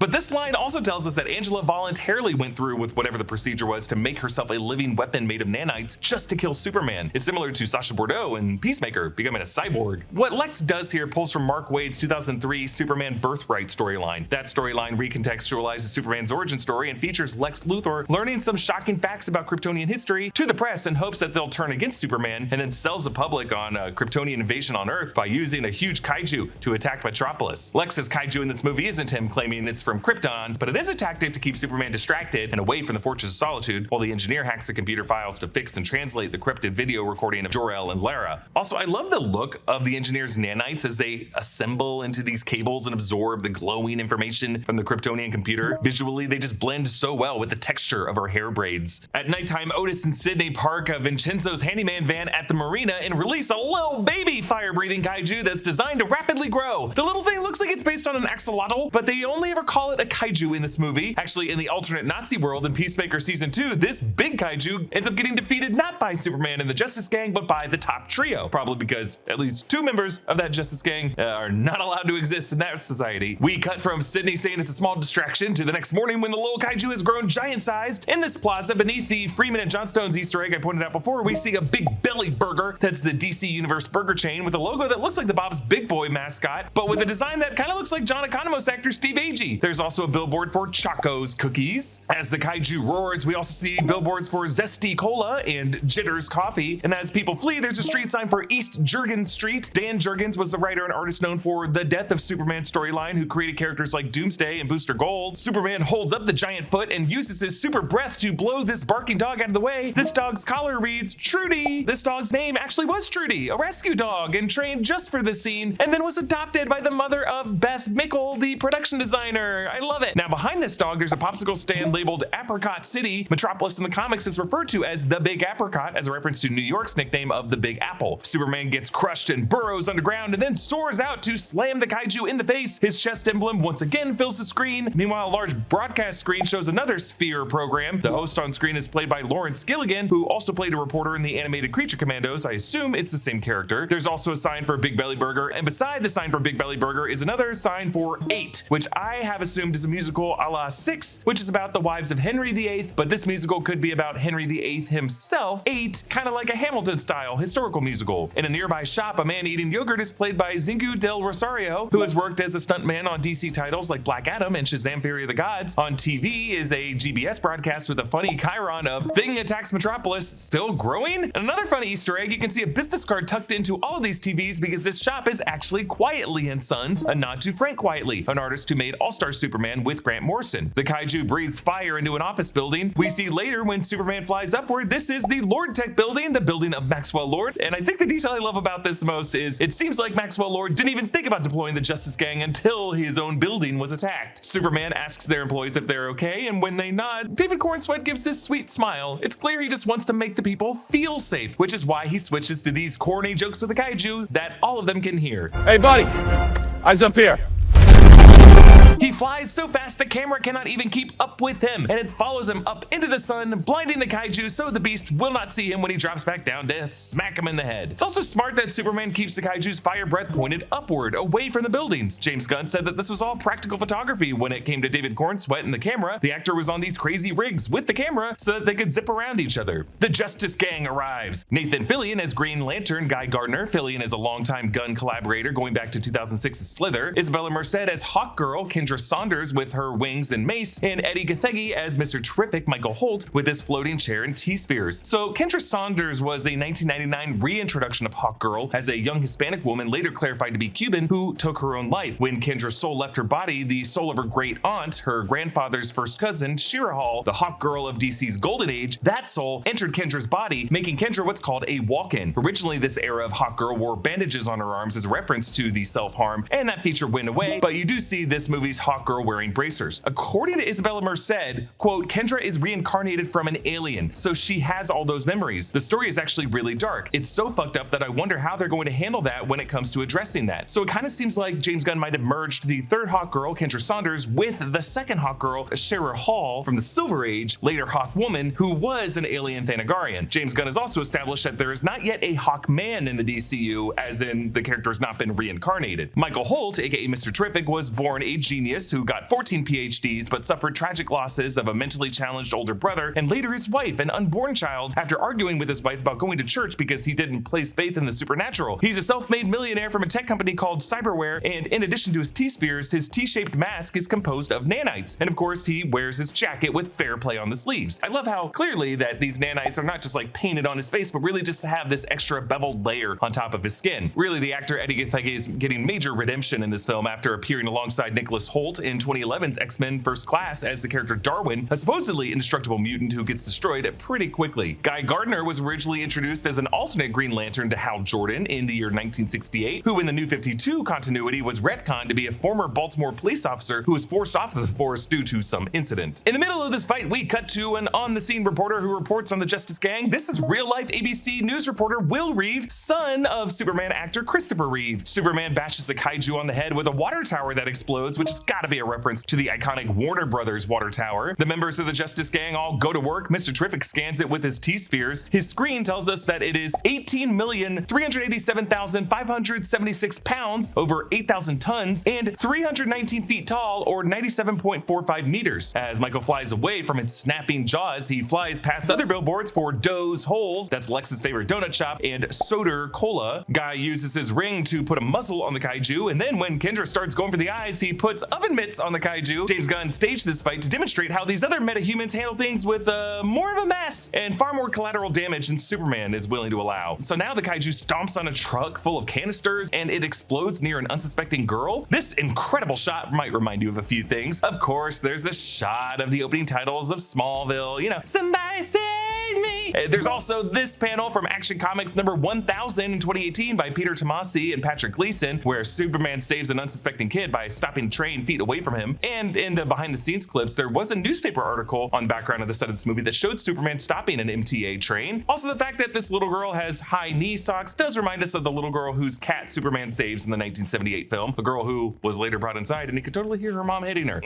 Didn't age well. Now check out the labels as those tanks fly past the girl. This looks like a C within a D, as in DC, and it looks like these contain the noble gas of argon. Argon, like Krypton, is one of the other noble or inert gases. Outside the park here, there's a street sign, Ross Avenue. Alex Ross is the artist behind Kingdom Come, whose version of Superman inspired the design of his emblem in this film. Other street signs in this area include references to comic writers and artists I've mentioned, like Jim Lee, Grant Morrison, Mark Waid, also Jeff Loeb, who worked on a ton of major comic storylines for DC and for Marvel, including The Long Halloween, and later went on to see Marvel television during the Netflix era. The slop party continues as Guy Gardner projects a mechanical jabber onto the kaiju's eye, causing the kaiju's tail to swipe a street full of cars, leaving a poor squirrel in danger, and Superman saves the squirrel. They used a real squirrel for this and kept it in a clear plastic case. Mr. Terrific sends his T-spheres into the kaiju's digestive tract, and Superman, for the only time in this movie, uses his X-ray vision to see into the stomach. Again, he did not use the X-ray vision to see that it was a clone of himself under the Hammer of Boravia armor, or even past the Ultraman suit, either because he didn't think to use it in that situation, or maybe there was lead in both of those suits. But now when the spheres blow up, we kind of feel bad for the kaiju as he's like, ow, my tummy hurts. And there's a perfectly timed bounce on the Big Belly Burger logo as this thing holds its big belly, and it collapses dead. Superman floats it safely to the park, and we pull out from the overhead shot onto the GBS News broadcast now with a chyron saying, "Metahumans kill thing." Superman says,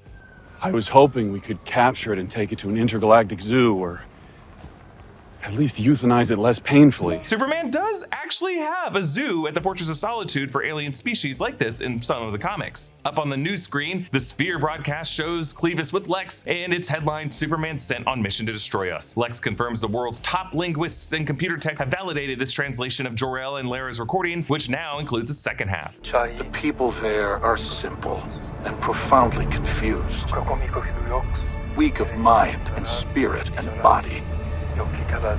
Lord over the planet as the last son of Krypton. Dispatch of anyone unable or unwilling to serve you, Kal-El. Take as many wives as you can, so your genes and Krypton's might and legacy will live on in this new frontier. Do us proud, our beloved son. Rule without mercy. So, over the months, many viewers of this film have discussed various ways of interpreting this translation scene, but James Gunn has repeatedly stated that the translation was not faked by Lex Luthor, and the message was not intercepted and doctored in transit to Earth by Brainiac or anybody. And even my interpretation that there might just be nuances to the Kryptonian language that we don't have direct translations for. Really, James Gunn just wanted to imply that Jor-El and Lara had imperial hopes for their son. Here's what he said in the commentary. So here we have the big shocker. Now, this is probably the most controversial thing I did with Superman's origin.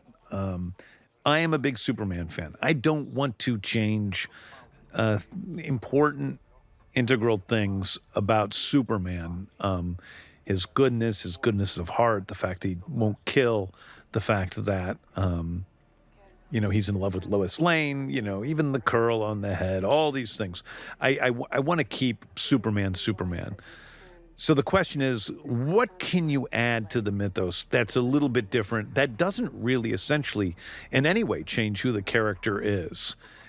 And although, Clark's parents usually in the comics are benevolent. That isn't always the case. It hasn't always been the case. There have been stories in which, even in canon, that hasn't been the case. And Jor-El is not always treated as a benevolent character. They're benevolent to their son. They love their son, obviously. But they aren't necessarily benevolent in the way they think about human beings. They think of human beings as less than in this version. So that was the thing that was the twist. I think it works. It is not something that is going to be retrofitted in the future. It is the fact of Superman's life.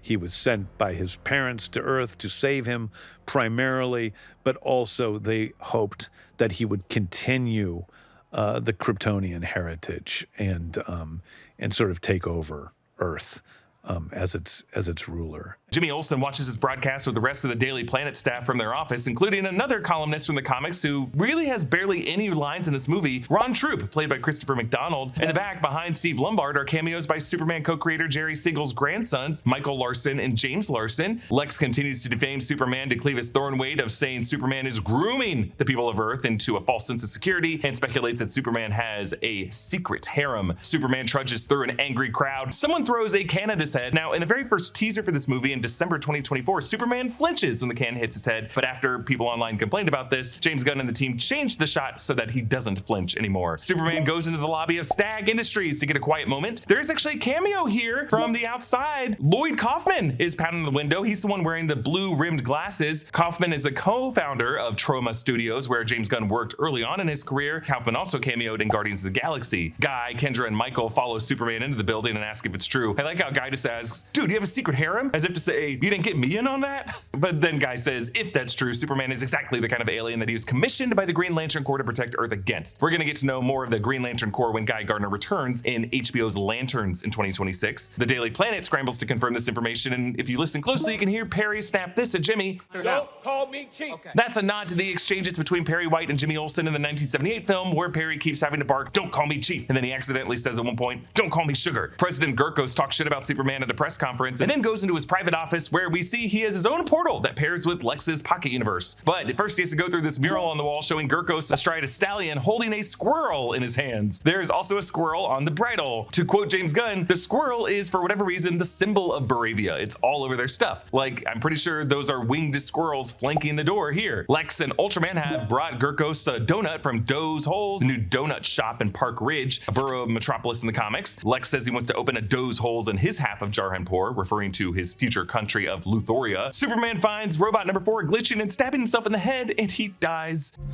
I'm sorry. Friend. Superman whistles for Crypto, but no response, meaning Crypto must not be anywhere on this dimensional plane. Superman zips back to Luthor Corp Tower, where Lex is sitting with Clevis. Where's the dog? I don't know what dog you're talking about. Ugly dog in a cape. What did you say? I love this detail. On Lex's desk is a framed photo of Mr. Handsome, the creepy ferryman who shuttles them around in the pocket dimension. James Gunn said that Lex created Mr. Handsome when he was just 12 years old by growing Mr. Handsome out of a petri dish, and he's the only thing Lex feels any genuine affection for. The mug that Lex drinks out of and uses to mask him saying ugly dog with a cape has written on it Space Lex, presumably Lex's space travel venture, and a clear nod to SpaceX, making Lex, of course, an Elon Musk figure. Darla Delgado plays Lex's assistant Heather. She also played the Bat Lady in Guardians of the Galaxy Volume 3. Back in Clark's apartment, the Sphere show on the TV shows Clevis interviewing John Cena as Christopher Smith, Peacemaker. Can't say I'm surprised, Clevis.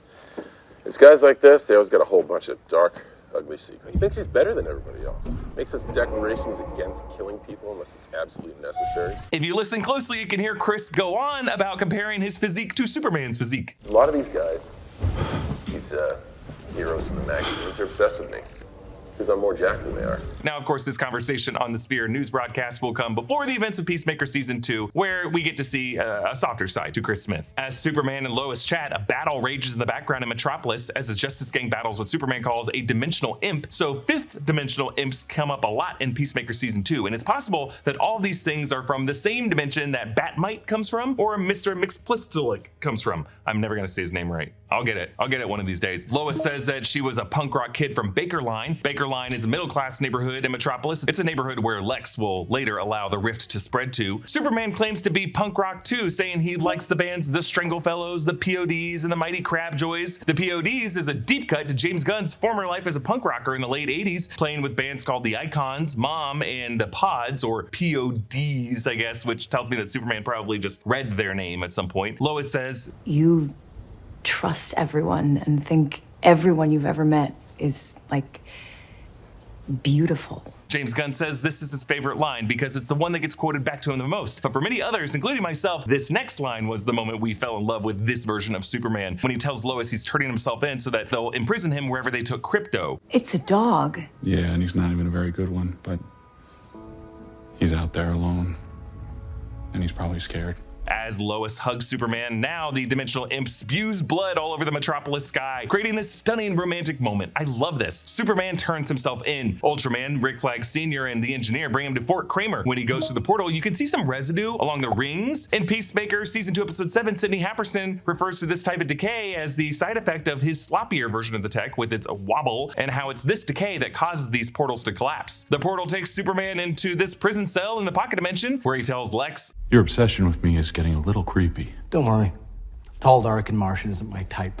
Kryptonian. Yeah, same diff. Later, Lex will intentionally get Superman's home planet wrong again by calling him a Venusian. As Mr. Handsome cranks the lever to ferry them forward, we see that he has 6 fingers on each hand. Lex explains how this pocket dimension came to be. I replicated the Big Bang with a Luthor-Corp mega collider tearing a tiny hole between the 2 universal fabrics. Yes, a mega collider tells us that they're basically dealing with quantum physics and things that could really tear apart the fabric of reality. In Peacemaker Season 2, we learn that there are 100 total universes in the DC multiverse, and most of the other ones are nightmare universes. Lex introduces us to Rex Mason, Anthony Kerrigan from HBO's Barry, aka Metamorpho, the Element Man, who morphs his hand into kryptonite. In the comics, Mason is an adventurer hired by Simon Stagg to retrieve the Orb of Ra, but when Simon realizes Rex was dating his daughter, he arranges to have him knocked out and exposed to a radioactive meteorite from which the orb was made, transforming him into Metamorpho, a metahuman who can transfigure his body into any known substance, including, yes, in this case, kryptonite. Meanwhile, Jimmy and Lois investigate Lex's connection to Boravia. Jimmy brings up a contact on his phone labeled Mutant Toes, whom we'll later learn is Eve Teskmacher, who immediately spills the tea about where Lex took Superman. Also on Jimmy's phone are names like Mary Schreiner, who works in the art department for this movie, and Nadia Payne is also listed. She's the unit production manager. You can also see the names Lori Bookhart from the art department, Levi Shorten, also from the art department, Linda Verzi, who works in special effects and also worked on the Guardians movies. Then you see Lois Lane, you see Logan Aguirre, not sure who this is, then Marco Becerra, who might have worked in this movie, as well as the movie Megalopolis, Megan Tilden. According to LinkedIn, she works at Marvel and probably worked in this movie in another capacity, as did this other name, Nathan Lee, I'm assuming. Now, when it comes to Jimmy nicknaming Eve Mutant Toes, James Gunn said in the commentary that Eve has nothing wrong with her toes, but Jimmy just picks something out because, quote, there's something wrong with Jimmy. He has commitment issues. Apparently, Gunn made Spotify playlists for each of the characters, and for Jimmy, every song on the playlist is about running from commitment. Meanwhile, as the others tour the Pocket Universe, Mr. Handsome bangs his platform into some of the monkey bots, knocking a few of them off. So yes, we meet the monkey bots, the things that Luthor has been using to write all the rage bait about Superman. On a screen, we see one of them is named @CapeHater, and the social media platform they're writing all this on is called Tweety, a version of Twitter, the platform that brought James Gunn the most grief. Crypto is being kept in a chamber where he thinks he's chasing squirrels flying with their own little capes. Yeah, squirrels everywhere in this movie. Lex shows Superman where they keep political prisoners on behalf of other governments, as well as Lex's ex-girlfriend Fleurette, played by Paige Mowley, who apparently wrote a critical blog about him. This whole grid reminds me of the grid of horror monsters in Cabin in the Woods, Drew Goddard's film. Drew Goddard is a friend of James Gunn's and helped consult on this movie. Lex reveals that they kidnapped Metamorpho's son, Baby Joey. In the comics, Baby Joey inherited Rex's ability to add or subtract protons from nuclei to create any substance, but whereas Rex can alter the physical properties of his own body, Joey can do it to other objects, giving him a King Midas power. As Jimmy goes to meet with Eve, all the sex workers call out to him. Hey, handsome. There's only one Mr. Handsome in this movie, and he looks like this. Eve wears earrings that are just giant bejeweled E's. I like that she wears sunglasses to, I guess, be in disguise, but everything else about her outfit is so loud. Onto the Hall of Justice. They shot this at Cincinnati's Union Terminal, which is perfect because the first time the Hall of Justice appeared, it was in 1973 when ABC got the rights to DC Comics for a time and partnered with Hanna-Barbera to make Super Friends, and artist Al Gmer modeled their headquarters on this Art Deco Union Terminal in Cincinnati, a train station turned museum. They used the interior and the exterior. Now, since the Justice League does not exist yet in the DCU, only the Justice Gang, the building is still coming together. But there is a huge mural in the background of these shots. There is actually a mural in the Cincinnati station that shows the history of the city, but James Gunn says that the mural they added here shows the history of the DC universe, at least the history according to Maxwell Lord, who commissioned this and put himself in it. Let's start over on this side. In general, the heroes we see in it represent DC's golden age, like the original Justice Society from the 1940s and 50s. James Gunn did not include any versions of The Flash, Aquaman, or Wonder Woman because he wants to establish those as modern day superheroes, though technically Diana and Arthur would be old enough to have existed in these past eras. But we know James Gunn has a Wonder Woman script from Supergirl writer Anna Nogueira that is being fast-tracked that he feels very confident in, and I don't think he wants this mural to box in that story. The Flash and Aquaman, James Gunn has said, will not have any movies developed for them for the next 2 years. So let's start on the left side. We see Sister Symmetry. This is Nimue Nwudu, a powerful sorceress and a founding member of the Justice League Dark, going by names such as Sister Symmetry or Madame Xanadu. Justice League Dark is a branch of the JLA who dealt with supernatural threats. She's similar to Dr. Fate in that way, and she wears the cloak of Sira. Sira is an entity called a Lord of Order, similar to Nabu for Dr. Fate. Then Silent Knight, aka Brian Kent. He's from the 6th century, and it was later established that he was one of the past lives of Hawkman, Carter Hall. Then Exoristos, she's an exiled Amazonian from Themyscira who wanders the earth for thousands of years, introduced in Demon Knights #1 in 2011. So therefore, not all of these characters were introduced in the Golden Age, but the ones who were introduced later, for the most part, were implied to be around during the older era. Exoristos is interesting because this makes 2 exiled Themyscirans in the DCU after Cersei, and I wonder if we're going to get their story in Anna Nogueira's Wonder Woman script. Then Black Pirate, aka John Valor from Action Comics #23 in 1940. He was a 16th century English privateer / pirate who was captured and hanged in a port town that would later become Opal City, cursing the city and living on as a restless spirit. Then Miss Liberty, aka Bess Lynn, introduced in 1962. She was a Revolutionary War hero who was involved in a plot with the Liberty Bell and was actually believed to be an ancestor of World War II hero Liberty Bell, who appears on the other side of the mural. Then Whip Whirlwind, who's a 19th century alias of Max Mercury. This is actually a very fun detail because on the other side of the mural, we do see the Maxwell Crandall era of Max Mercury. This guy is a speedster in the orbit of the Flash character who tries to join the Speed Force but is unable to and constantly stumbles and ends up in different time periods. He's originally from the 1700s, but he has existed in the 1860s, the 1910s, the 1940s, and the 1980s. Mark Waid retconned and combined some existing characters to make them all one f***up speedster. I love that James Gunn put different eras of him on both sides of the mural, like readying to sprint and then dashing across, because it suggests that this guy has interacted with all of these heroes in whatever era of time they existed. Or, as we'll see, whoever commissioned this mural in this universe, Maxwell Lord looking at you, might have been confused as to whether they were the same guy or different speedsters in time. Then Super Chief, aka Flying Stag, an Iroquois warrior from pre-Columbian America, empowered by the Manitou Stone, an amulet formed by a meteor. Then El Diablo, aka Lazarus Lane, he's a masked avenger from the Old West in the 19th century. This mural includes bolts of lightning over Super Chief, El Diablo, and the guy to the right. For a fun reason, in the case of El Diablo, it was a bolt of lightning that hit Lazarus Lane in the chest, putting him into a coma until an Apache named Wise Owl helped revive him. So the name Lazarus comes from this legend. Then Hugo Danner, he was a rumored inspiration to Schuster and Siegel for the Superman character, a superpowered strongman from Philip Wiley's 1930 novel Gladiator, who actually had a brief appearance in DC Comics and Young All-Stars in the late 80s. He died at the end of Gladiator by getting struck by lightning, thus the lightning behind him. Then the Ghost of Flanders, Rip Graves, a World War II superhero who was supposedly someone who died during the Battle of Marne in the First World War, but excavated a base beneath the tomb of the unknown soldier and uses a red poppy as his trademark to commemorate the Second Battle of Ypres on Flanders Fields. You can see the tomb behind him in a World War I biplane. Then Sandman, aka Wesley Dodds, the first DC character to use the name Sandman, introduced in the Golden Age, wearing a green business suit, fedora, and a World War I gas mask. The Sandman used a gun emitting a sleeping gas to sedate criminals. This would be before Neil Gaiman's version of Sandman. Amazing Man, aka Will Everett, an Olympiad from the 1936 games in Berlin, turned janitor who gets hit by an explosion from the criminal Ultra Humanite, who gains the power to copy the properties of whatever he touches. Like if he touches steel, he becomes steel. His grandsons took on the name as well. Then Zatara the Magician, aka Giovanni Zatara. He's on the far right because he showed up all the way back in Action Comics #1 in 1938, the first Superman comic, making him one of DC's oldest characters. He's the reported descendant of Leonardo da Vinci, and he's a stage magician who gains the ability to use real magic. Okay, moving on to the other side, from left to right, we're now moving closer to the modern era. Liberty Bell, aka Libby Lawrence, a World War II era superhero whose powers would activate when the Liberty Bell was rung, and a founding member of the All-Star Squadron. Then dashing past her, Senator, the Max Mercury, Maxwell Crandall era from the 1940s, whom I mentioned earlier, then gracefully flying on either side of him with a World War II battleship behind them and World War II bombers overhead,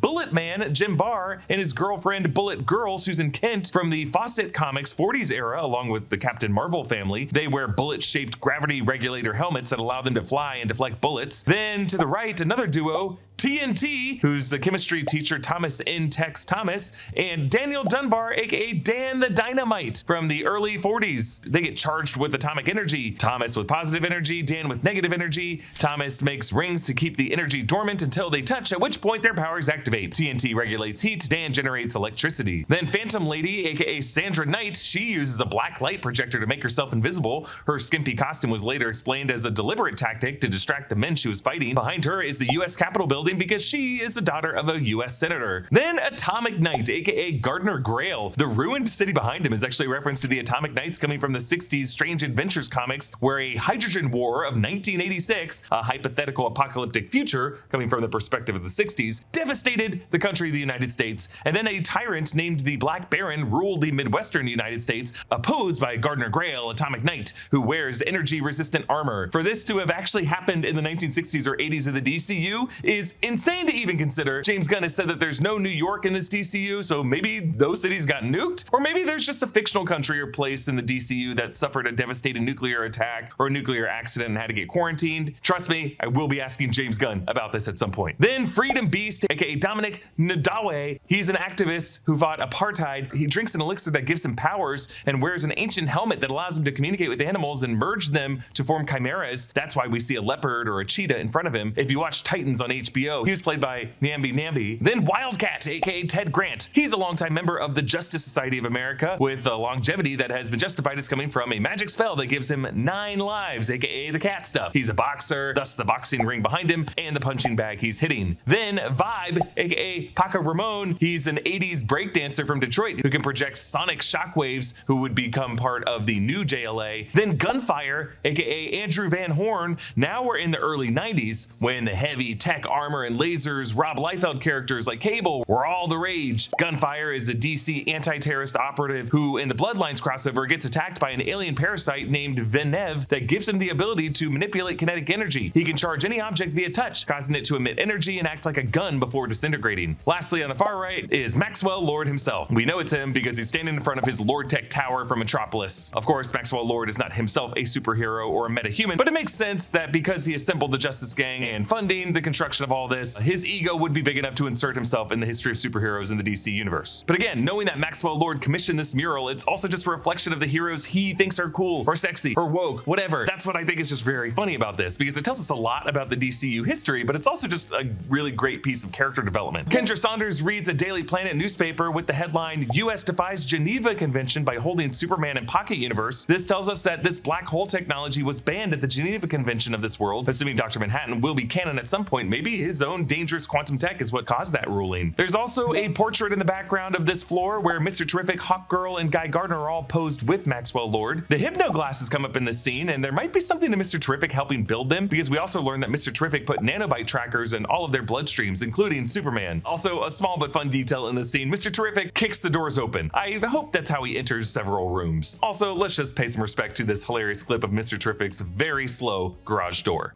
You have a flying saucer, but you couldn't get a faster garage door? I haven't worked on that yet. Lex wakes up Superman, who delivers a cold diss to the braving president. I'm familiar with him.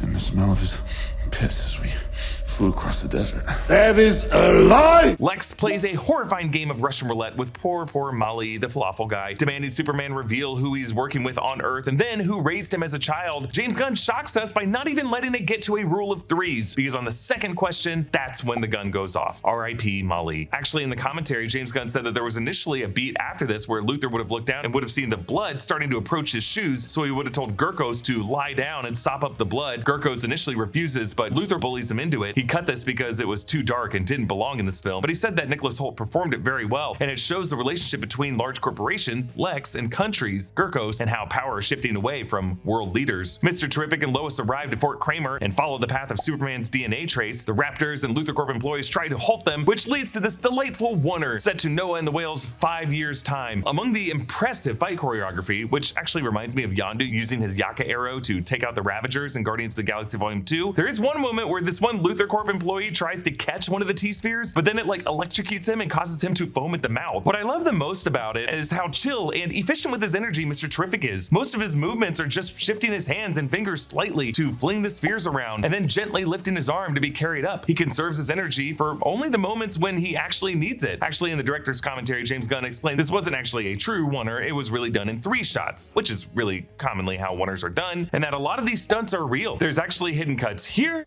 Now this is a new one shot. And here. And then it becomes another shot. Meanwhile, Rex Mason is heartbroken over having to see Molly die, and he retracts his kryptonite hand. I love how this seems to be a practical effect for at least part of the shot. Mr. Terrific hacks the portal, and he and Lois enter the Pocket Universe, where they see the anti-proton river. Superman needs a yellow sun to heal, so Rex conjures the elements that go into the forging of a star: hydrogen, deuterium, and helium, fusing them together to form a miniature star. And this star forging moment connects to a big Easter egg in the final scene. When the mini sun ignites, we see the Raptor guards drinking from Luthor Corp water bottles, and they're playing a shut the box tile game. Mr. Terrific sinks specialized lenses in his eyes with 2 of the spheres, making these spheres his remote eyes. And I love how you can still see his pupils beneath the milky lenses, showing how he's not completely blind behind them. This single punch shot is a great showcase of the Leica Tri-Elmar lens, because the shot starts in wide and pushes in, and then the focus shifts from Superman's boot to his fist to the broken shards of glass as they fly out. Superman frees baby Joey. Then, because Rex cannot carry the baby and fly at the same time, Superman has to cradle this baby while he smashes through Krypto's restraint. The Raptors swarm in and tackle Superman and baby Joey into the anti-proton river. Now, James Gunn said in the commentary that in the script, he wrote, "This is the river pi," as in the Greek letter 3.1415926, and that it is made up of the most dangerous integers this side of the Andromeda Galaxy. And James Gunn said, "What does that look like? I don't know. That's not my job. That's Beth Mickles' job." The river was supposed to be chipping parts of Superman away somehow, and this all got very complicated, so they just made the river very, very heavy, and Superman's still weak from kryptonite, which is why we hear the Raptor in this moment say this: "Kill him, he's still weak!"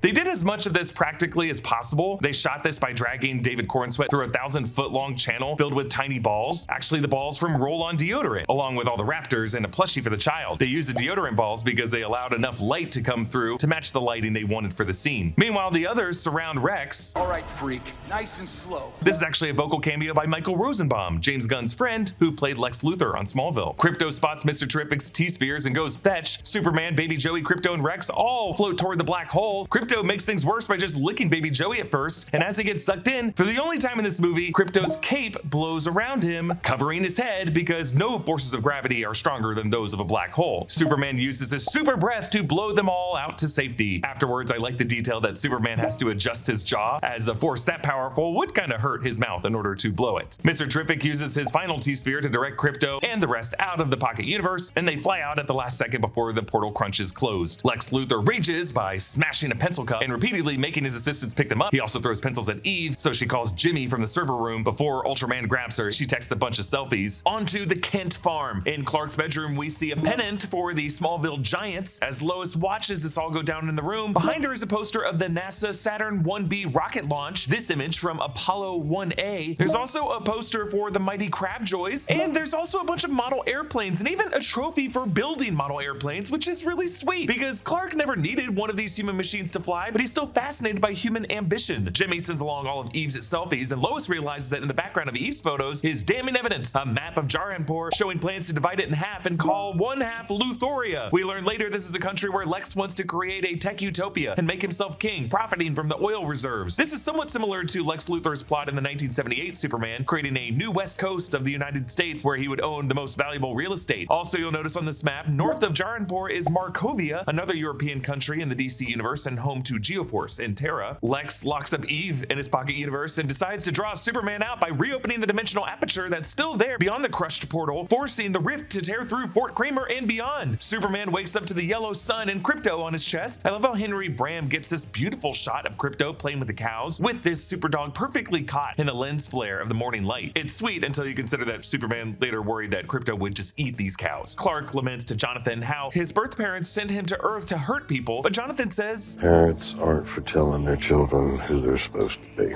We are here to give y'all tools, help you make fools of yourselves all on your own. Your choices, Clark. Your actions. That's what makes you who you are.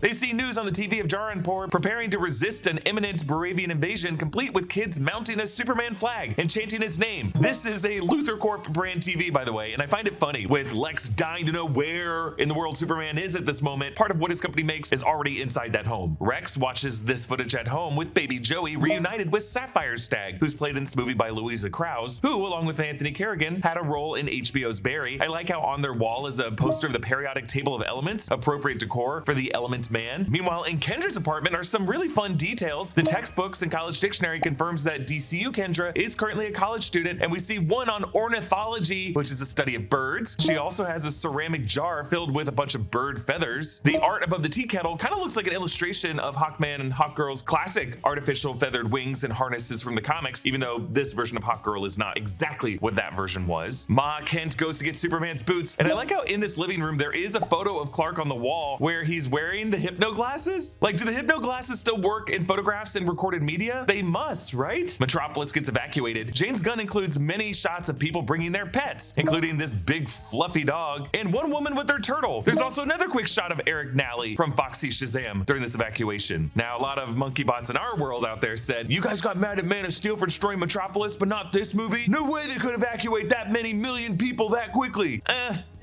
I think they actually could have, because not all of these buildings are residential. Most of them are probably commercial buildings, and this is taking place on a Saturday, when downtown areas of cities like Chicago aren't as crowded inside the high-rises, at least. Yes, there's some tourists walking around, but they're pretty mobile, easily to get out of the area fast. Like the city of Metropolis is like many urban cities. Most people on the weekends are out in the suburbs. Other than the residents that they very clearly evacuated in these shots, most of the millions who live in the Metropolis city limits would just be in other districts of the city, which is why it was such a big deal when that rift was headed to Baker Line. Also, this is just one line that goes across a city, a rift that gets mended by the end of the battle. In Man of Steel, huge stretches of Metropolis were just flattened. We get our one Batman reference in this movie, a road sign on the freeway with one lane leading to Gotham City. It looks like it's headed into a tunnel, so indeed it would be right across the bay from Metropolis. In the Daily Planet newsroom, one of the screens shows a cameo by CNN's Jake Tapper, who's credited in this movie as Jake Taper, a character who's also appeared in animated form in Creature Commandos. In the director's commentary, James Gunn said that Tapper shot some scenes for the film, but Gunn cut them. Sorry, Jake. Unfazed by the panic, Lois and Jimmy talk Perry White through their research. There are a few hilarious details in these selfies, one being that Eve got a selfie with Mr. Handsome and tied to like a floral scarf around his neck and gave him sunglasses. Another shows her posing in that snow bunny outfit in Antarctica with Lex Luthor. Another shows her posing in a bikini with the Hammer of Boravia helmet on. Another shows her posing with Lex's ex-girlfriend Florette, while Florette's screaming from inside the cube, which is really freaking dark by Eve. And we just noticed this, but Perry's cigar is actually an e-cigar, because Perry ain't getting cancer, or at least he wants to enjoy his habit with a supposedly lower cancer risk. I love how in this scene you get a sense of the pecking order of Perry White's favorites among the Planet staff, and how Steve Lombard is definitely at the bottom of that triage. Grant,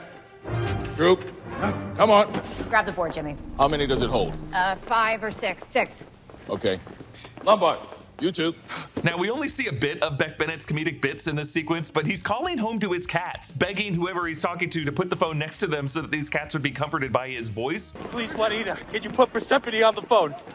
Yes, she will care. Cats know the sound of your voice. I just love how everyone loves their pets in this movie. Like, technically, even Lex loves his pet of Mr. Handsome. Lois explains that Luthor's goal is to create a technologically advanced utopia in Luthoria. Now, we never really hear Lex bringing up Luthoria himself in this movie. I've always been curious as to what he really wanted to do there. But my favorite bit here is Steve Lombard screaming, "Why don't I have a seat?" Yeah, there was more to the scene with Steve's cats that was cut. Take a look.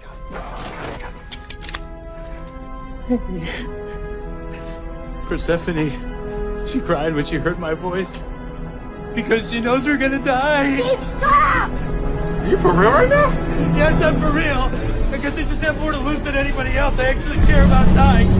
Buckle up, kid. Why don't I have have a seat! Jimmy, will you I transcribe? just love all the random crap that Steve made sure to grab on his way out, including his baseball glove and ball, but also just his Sudoku book. Lois pilots a T-ship, burst off the side of the planet building as we hear Steve screaming in fear, and then back upward as Lois fearlessly dictates the article for Jimmy to type. The rift hits Metropolis, causing high rises to domino into each other, the last one looming over a bridge jammed with traffic. In real life Cleveland, this is the Detroit Superior Bridge. This woman's car stalls, but right at the last second before the building collapses, Superman catches it. He rises from the dust in her rearview mirror in a triumphant pose. Mr. Terrific meets up with Superman, pissed at Krypto's on the scene to risk his expensive T-spheres. Give me a minute, I'll get Crypto and we'll go. You brought that dog, man! Yeah, I didn't want him killing my parents' cows. Now, in some of these shots of the river in Metropolis, we see this structure that seems to be set in the middle of the river. I was thinking this might be Stryker's Island, a penitentiary from the DC comics. In Peacemaker Season 2, we learn that Lex actually gets transferred from Belle Reve to Van Null Prison in the outer limits of Metropolis. Ultraman and the Engineer tackle them into the Metropolis Meteors Baseball Park, Lord Tech Field, we can see on the signs. Now, in real life, this stadium is Cleveland's Progressive Field, home of the Cleveland Guardians. It's filled with visual Easter eggs. We see an ad for Sarayo, a nod to this film's lead graphic designer, 80 Sarayo. On the upper deck, all the names of the great Meteors players are people who have worked on this movie. There's Cuevas for Paula Cuevas, an assistant art director. There's Petrata for Drew Petrata, the art department prop master. We can also see in this shot, Bram, I am assuming for cinematographer Henry Bram. Phillips, maybe for the second camera, DJ Phillips, or there's also a bunch of Phillips among the crew's model makers. We see Silvestri, not for Alan Silvestri, he didn't work on this movie, but for art director Dominic Silvestri, and Wadsworth for art researcher Sammy Wadsworth. We also see signs around the field just for in-universe Metropolis things, like there are signs for Metropolis Waste Management. We see another sign for Big Belly Burger. We see a sign that reads Meteors are for everyone in pride colors. And then we see Comet Airways with a horse logo. Comet is the name of Supergirl's white pet horse, who is actually a centaur turned into a horse by Circe. We see the name Fitzgibbon, which is a name James Gunn almost always puts into his projects. Fitzgibbon was the name of Meredith Quill's doctor in Guardians Volume 1, and the detective in Peacemaker was Larry Fitzgibbon, a reference to Gunn's longtime friend Larry Fitzgibbon. We see signs for Soder Cola, Weber Wireless, and Doe's Holes, Lex Luthor's favorite donut shop. But the action in the scene is just great. Like when the Engineer flings a razor disc at Superman, it slices off some of his hair. This is an important detail. Superman is invulnerable, but he can lose hair, and that's how Lex in the past gathered his hair follicles to source his DNA to create a clone. When the Engineer latches onto his arm, Superman uses her whole body to wallop Ultraman and take the brunt of the heat vision. The Engineer sends a wave of nanites to fill his lungs. There's something really disturbing about Superman trying to wipe away the nanites, just like it was for Krypto. And I think really for me, it's the close-up of his eye as these things snake into his eyeball and coat it. I feel like James Gunn might have been referencing that unsettling moment in Superman 3 when Vera gets tangled up in the supercomputer's wires and her screams just get stifled as her mouth is plated shut and then her eyes close and then they reopen covered similarly and metallic silver as the computer has taken over her entire body.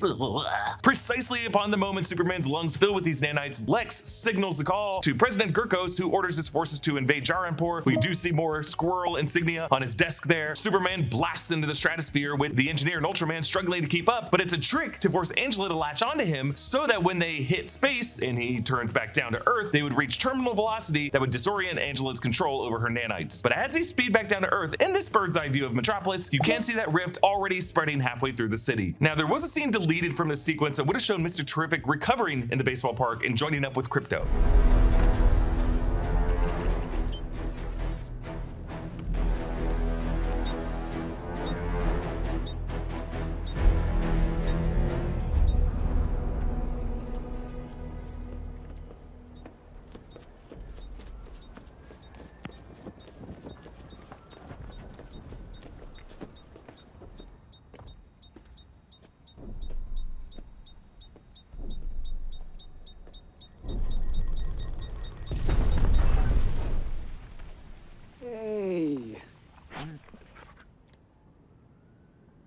Good dog.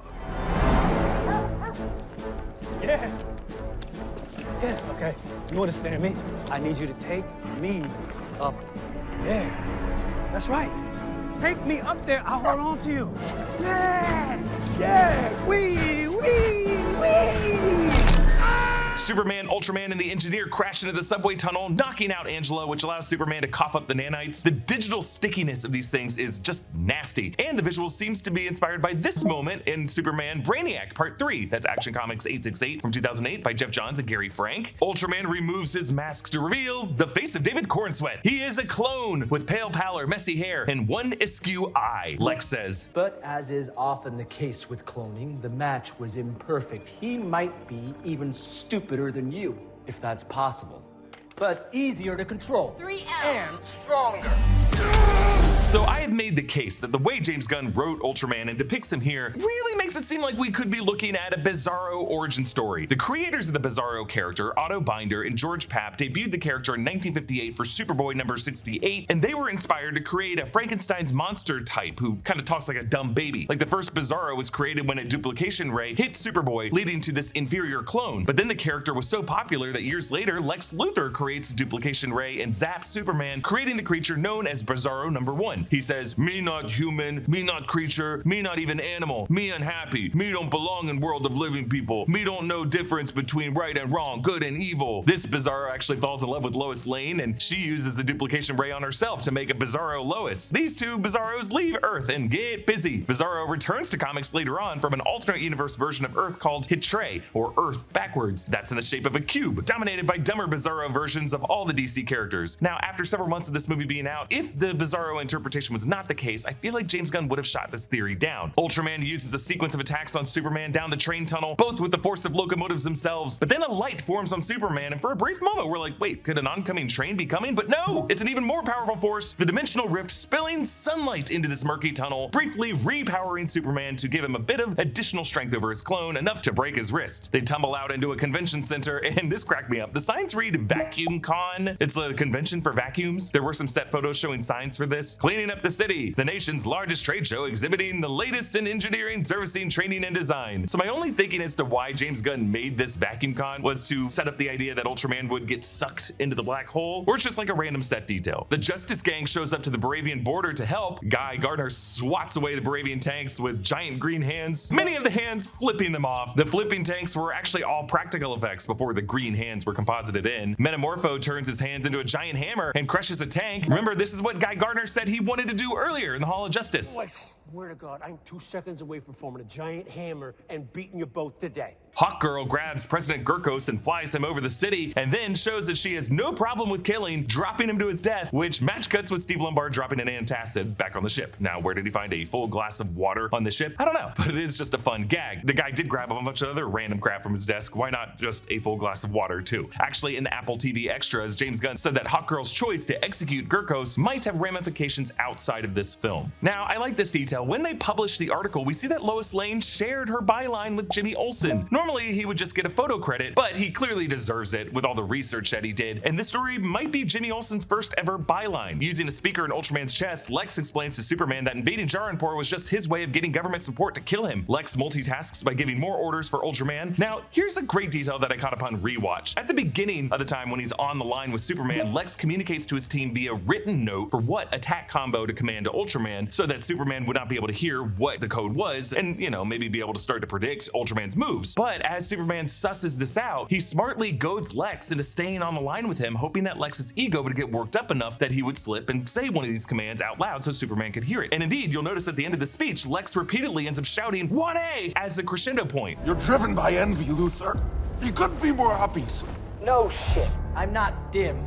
I'm aware envy consumes my every waking moment. I know when they mention Galileo or Einstein or one of these other twits in the same breath as me, I feel a tide of vomit burn the back of my throat. Now, before we get to the end of the speech, I do have to pause here to point out the interesting thing about Lex name-dropping Galileo and Einstein. Galileo was the Italian astronomer whose theories, including championing Copernicus' theory of the sun being the center of our solar system, not the Earth, those theories made him an enemy of the Catholic Church at the time. But you could say that the celestial body that ended up being the source of Galileo's legacy to modern science is the same source as Superman's power, the same light that blinds Lex throughout throughout this movie. Meanwhile, Einstein, the thinker behind the theory of relativity, the grandfather to quantum mechanics and atomic energy that he would write a letter to FDR warning about. We all saw Oppenheimer, but those warnings in the DCU history probably led to those Geneva Convention Accords that Lex's Hadron Collider and Pocket Universe were in direct violation of. But then Lex goes on, hilariously citing Galileo in the same sentence he disses Superman as a Venusian after Galileo famously observed the phases of Venus. But at least Galileo did something. He wasn't some dopey Venusian catapulted onto this planet just to have the world fawn over him, because his strength illuminates how weak we all really are. So my envy is a calling. It is the sole hope for humanity, because it is what has driven me to annihilating you.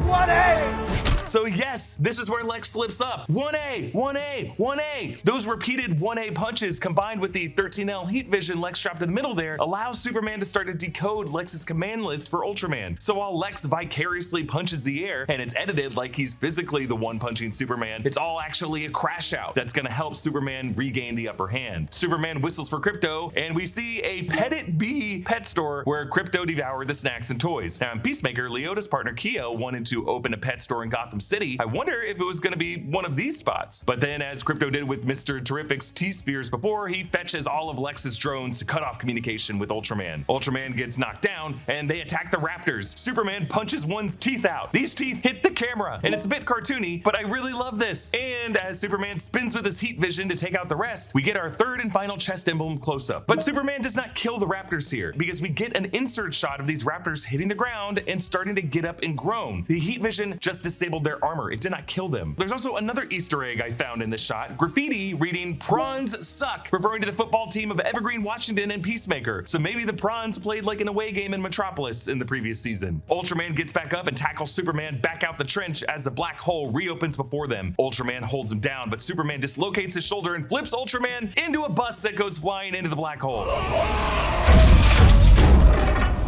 Ultraman going into this black hole was a big part of my theory that this is a Bizarro origin story. On the other side of that black hole, wherever it leads to in the cosmos, could be made up of those little cubes like Lego bricks to form a cube-shaped Earth. James Gunn even hinted in the commentary that this was a worthy question to ask. And also you might ask yourself, where does Ultraman go at the end of the movie?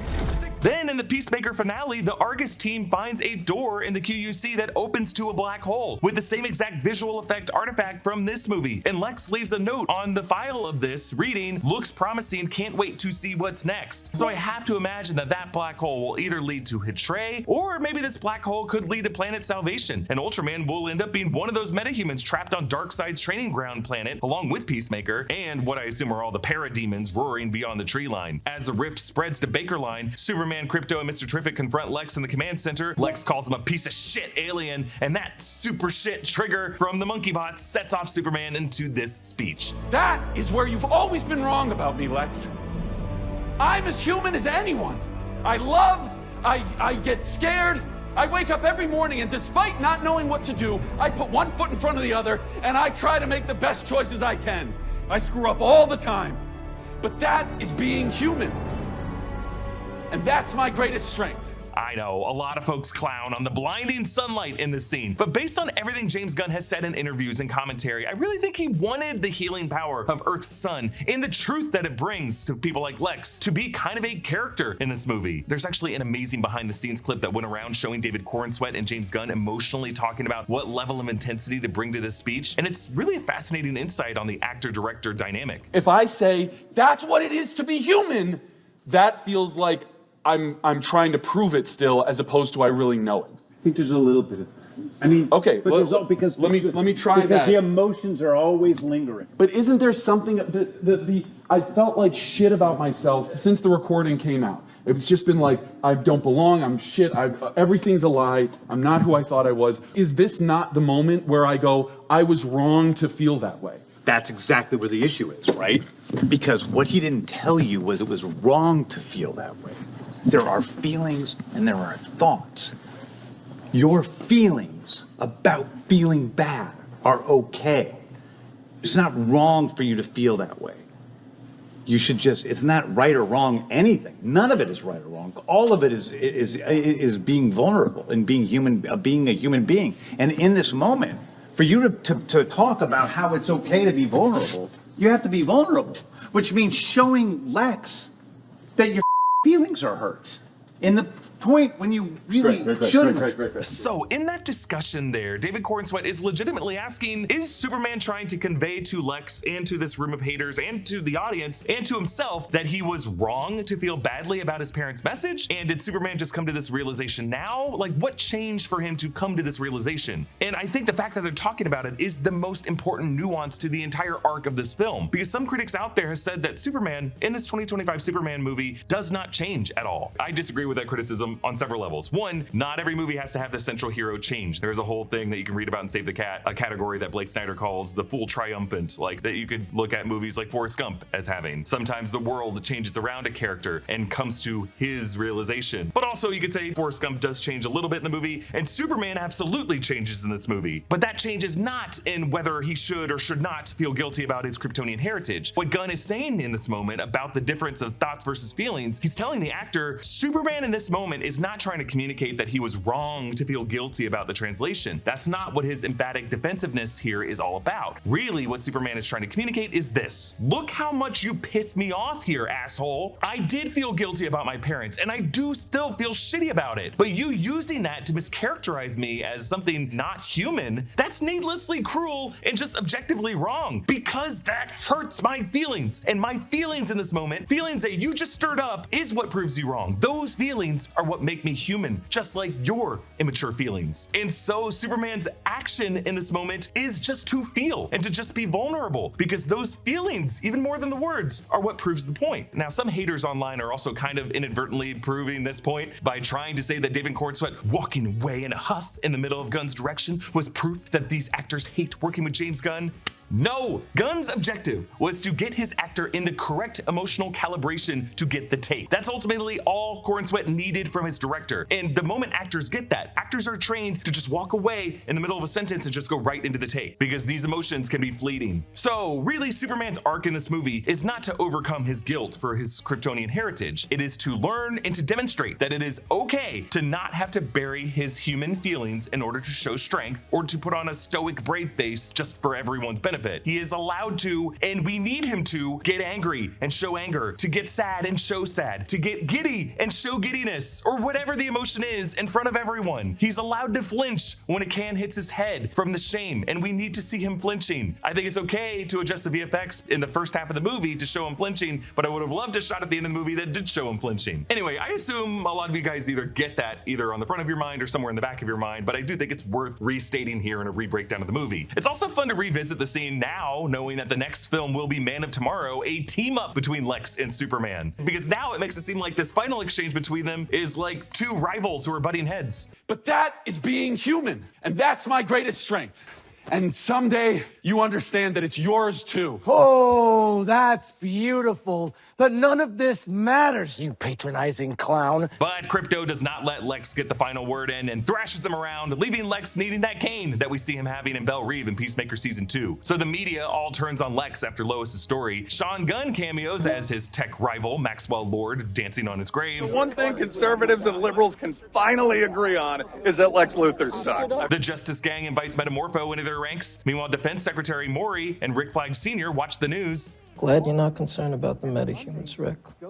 Because now they're the ones making the rules. James Gunn said in the commentary that this moment leads directly into Flag's anti-metahuman stance in Peacemaker Season 2, when he proposes all metahumans get exiled to Planet Salvation. All of Lex's prisoners in the Pocket Universe are freed, Lex's bot monkeys are chased by Krypto, and you'll notice this dog jumps along the uneven crack from the point of the rift that later gets focused on with Superman and Mr. Terrific in the post-credit scene. Gunn says that the monkeys will go on to populate Metropolis as invasive species, much like parrots have done here in Los Angeles. If you know, you know. We got parrots here. It also sets up a fun potential future gag where anytime social media really randomly turns on someone, it could just be those bot monkeys who found an internet portal somewhere. Lex gets arrested and sent to Belle Reve, which is where we will see him in Peacemaker Season 2, but after that he gets relocated to Van Null Prison as part of his deal with Rick Flag Sr. Flag will make it so that nearly all of Lex's crew, including Sidney, Otis, McCoy, they all get released, really. Eve gives Jimmy a big hug. Now, Gunn said that he shot Eve and Jimmy's hug 3 ways. One take where Jimmy stares into the void, one take where Jimmy starts smiling but then drops it, and then the other, which is this final version where he starts uncertain but then smiles. Gunn said that this was a Safran cut because Peter Safran wanted Jimmy to smile at the end of this. Lois in this final act wears a purple sweater that I think could be a nod to the purple top of the DC AU Lois Lane. Lois and Superman step aside for a one-on-one interview and they go into this Lacey arcade that was shot at the Cleveland Arcade, a beautiful Victorian structure built in 1890 with a glass skylight. They walk past a chocolate stand. This is a Wesley Von Spears chocolate, a nod to James Gunn's late dog before Ozu, Dr. Wesley Von Spears, who cameoed in many of his movies. In a romantic long take, a crane mount follows them up during their kiss as Superman floats both of them up. The final scene returns to the Fortress of Solitude. Number 4 is rebuilt with a gnarly scar on his face. A robot reads a Daily Planet with a front page story by Clark Kent honoring Malie the falafel guy. Number 4 wishes to now go by the name Gary, which could be a nod to the character Alan Tudyk played in Santa Clarita Diet alongside Jimmy Olsen actor Skylar Gisondo. Superman's cousin Supergirl, Kara Zor-El, Millie Alcock crashes in drunk. What the hell, dude? Why did you move the door? I didn't move the door. We learn in the scene that Kara was going to solar systems with red suns in order to get drunk because Krypton's home sun was Rao and it was a red sun. Other than the little we know about her backstory, where she would join her cousin in the Justice Gang at Coverdale Ranch, we will be learning more about Kara in the 2026 Supergirl film. But for now, we know she's going to be with Krypto and says things like this. Thanks for watching him, bitch. Now you'll notice that Krypto was sleeping beside what I'm pretty sure is the Cosmic Anvil and the Star Hammer from the All-Star Superman, which Superman would use to forge infant stars to feed a baby sun eater. I also love that they put out a water bowl and a food bowl, and Krypto sleeps on a dog bed with the Superman chest emblem. There is a new robot in this bunch to replace some of the broken ones, number 22, and it's voiced by Jennifer Holland, the actress who plays Amelia Harcourt in the DCU. She only says one word here though. Oh. The music is the Teddy Bears version of Punk Rocker featuring Iggy Pop, recalling Superman's chat with Lois earlier about what it means to be punk rock, and that is seeing the beauty in all people. And we close the movie with where he got that outlook. Home movies of Jonathan and Martha Kent, specifically one shot of Pa Kent holding up the boy in a Superman pose. But the detail it took me a few times to realize here, Superman's healing in the opening scene was so severe that he screamed in pain. So deep down, the message from Jor-El and Lara didn't soothe him that much. But now as the yellow sunlight fills his face, these images of Ma and Pa Kent from Kansas result in just a calm, soothing smile. The design of the end credits blasting in and out of screen are an homage to the opening credits of the original Richard Donner film. And in addition to the Mr. Terrific post-credit scene, there is this little insert, a shot of Superman with Krypto on the moon, which is an homage to this frame from All-Star Superman number 6. But also, as we look at the Earth here, a new detail that I spotted, down on the surface of the planet, on the eastern seaboard of the United States, you can see a very bright area, which would be Metropolis in Delaware.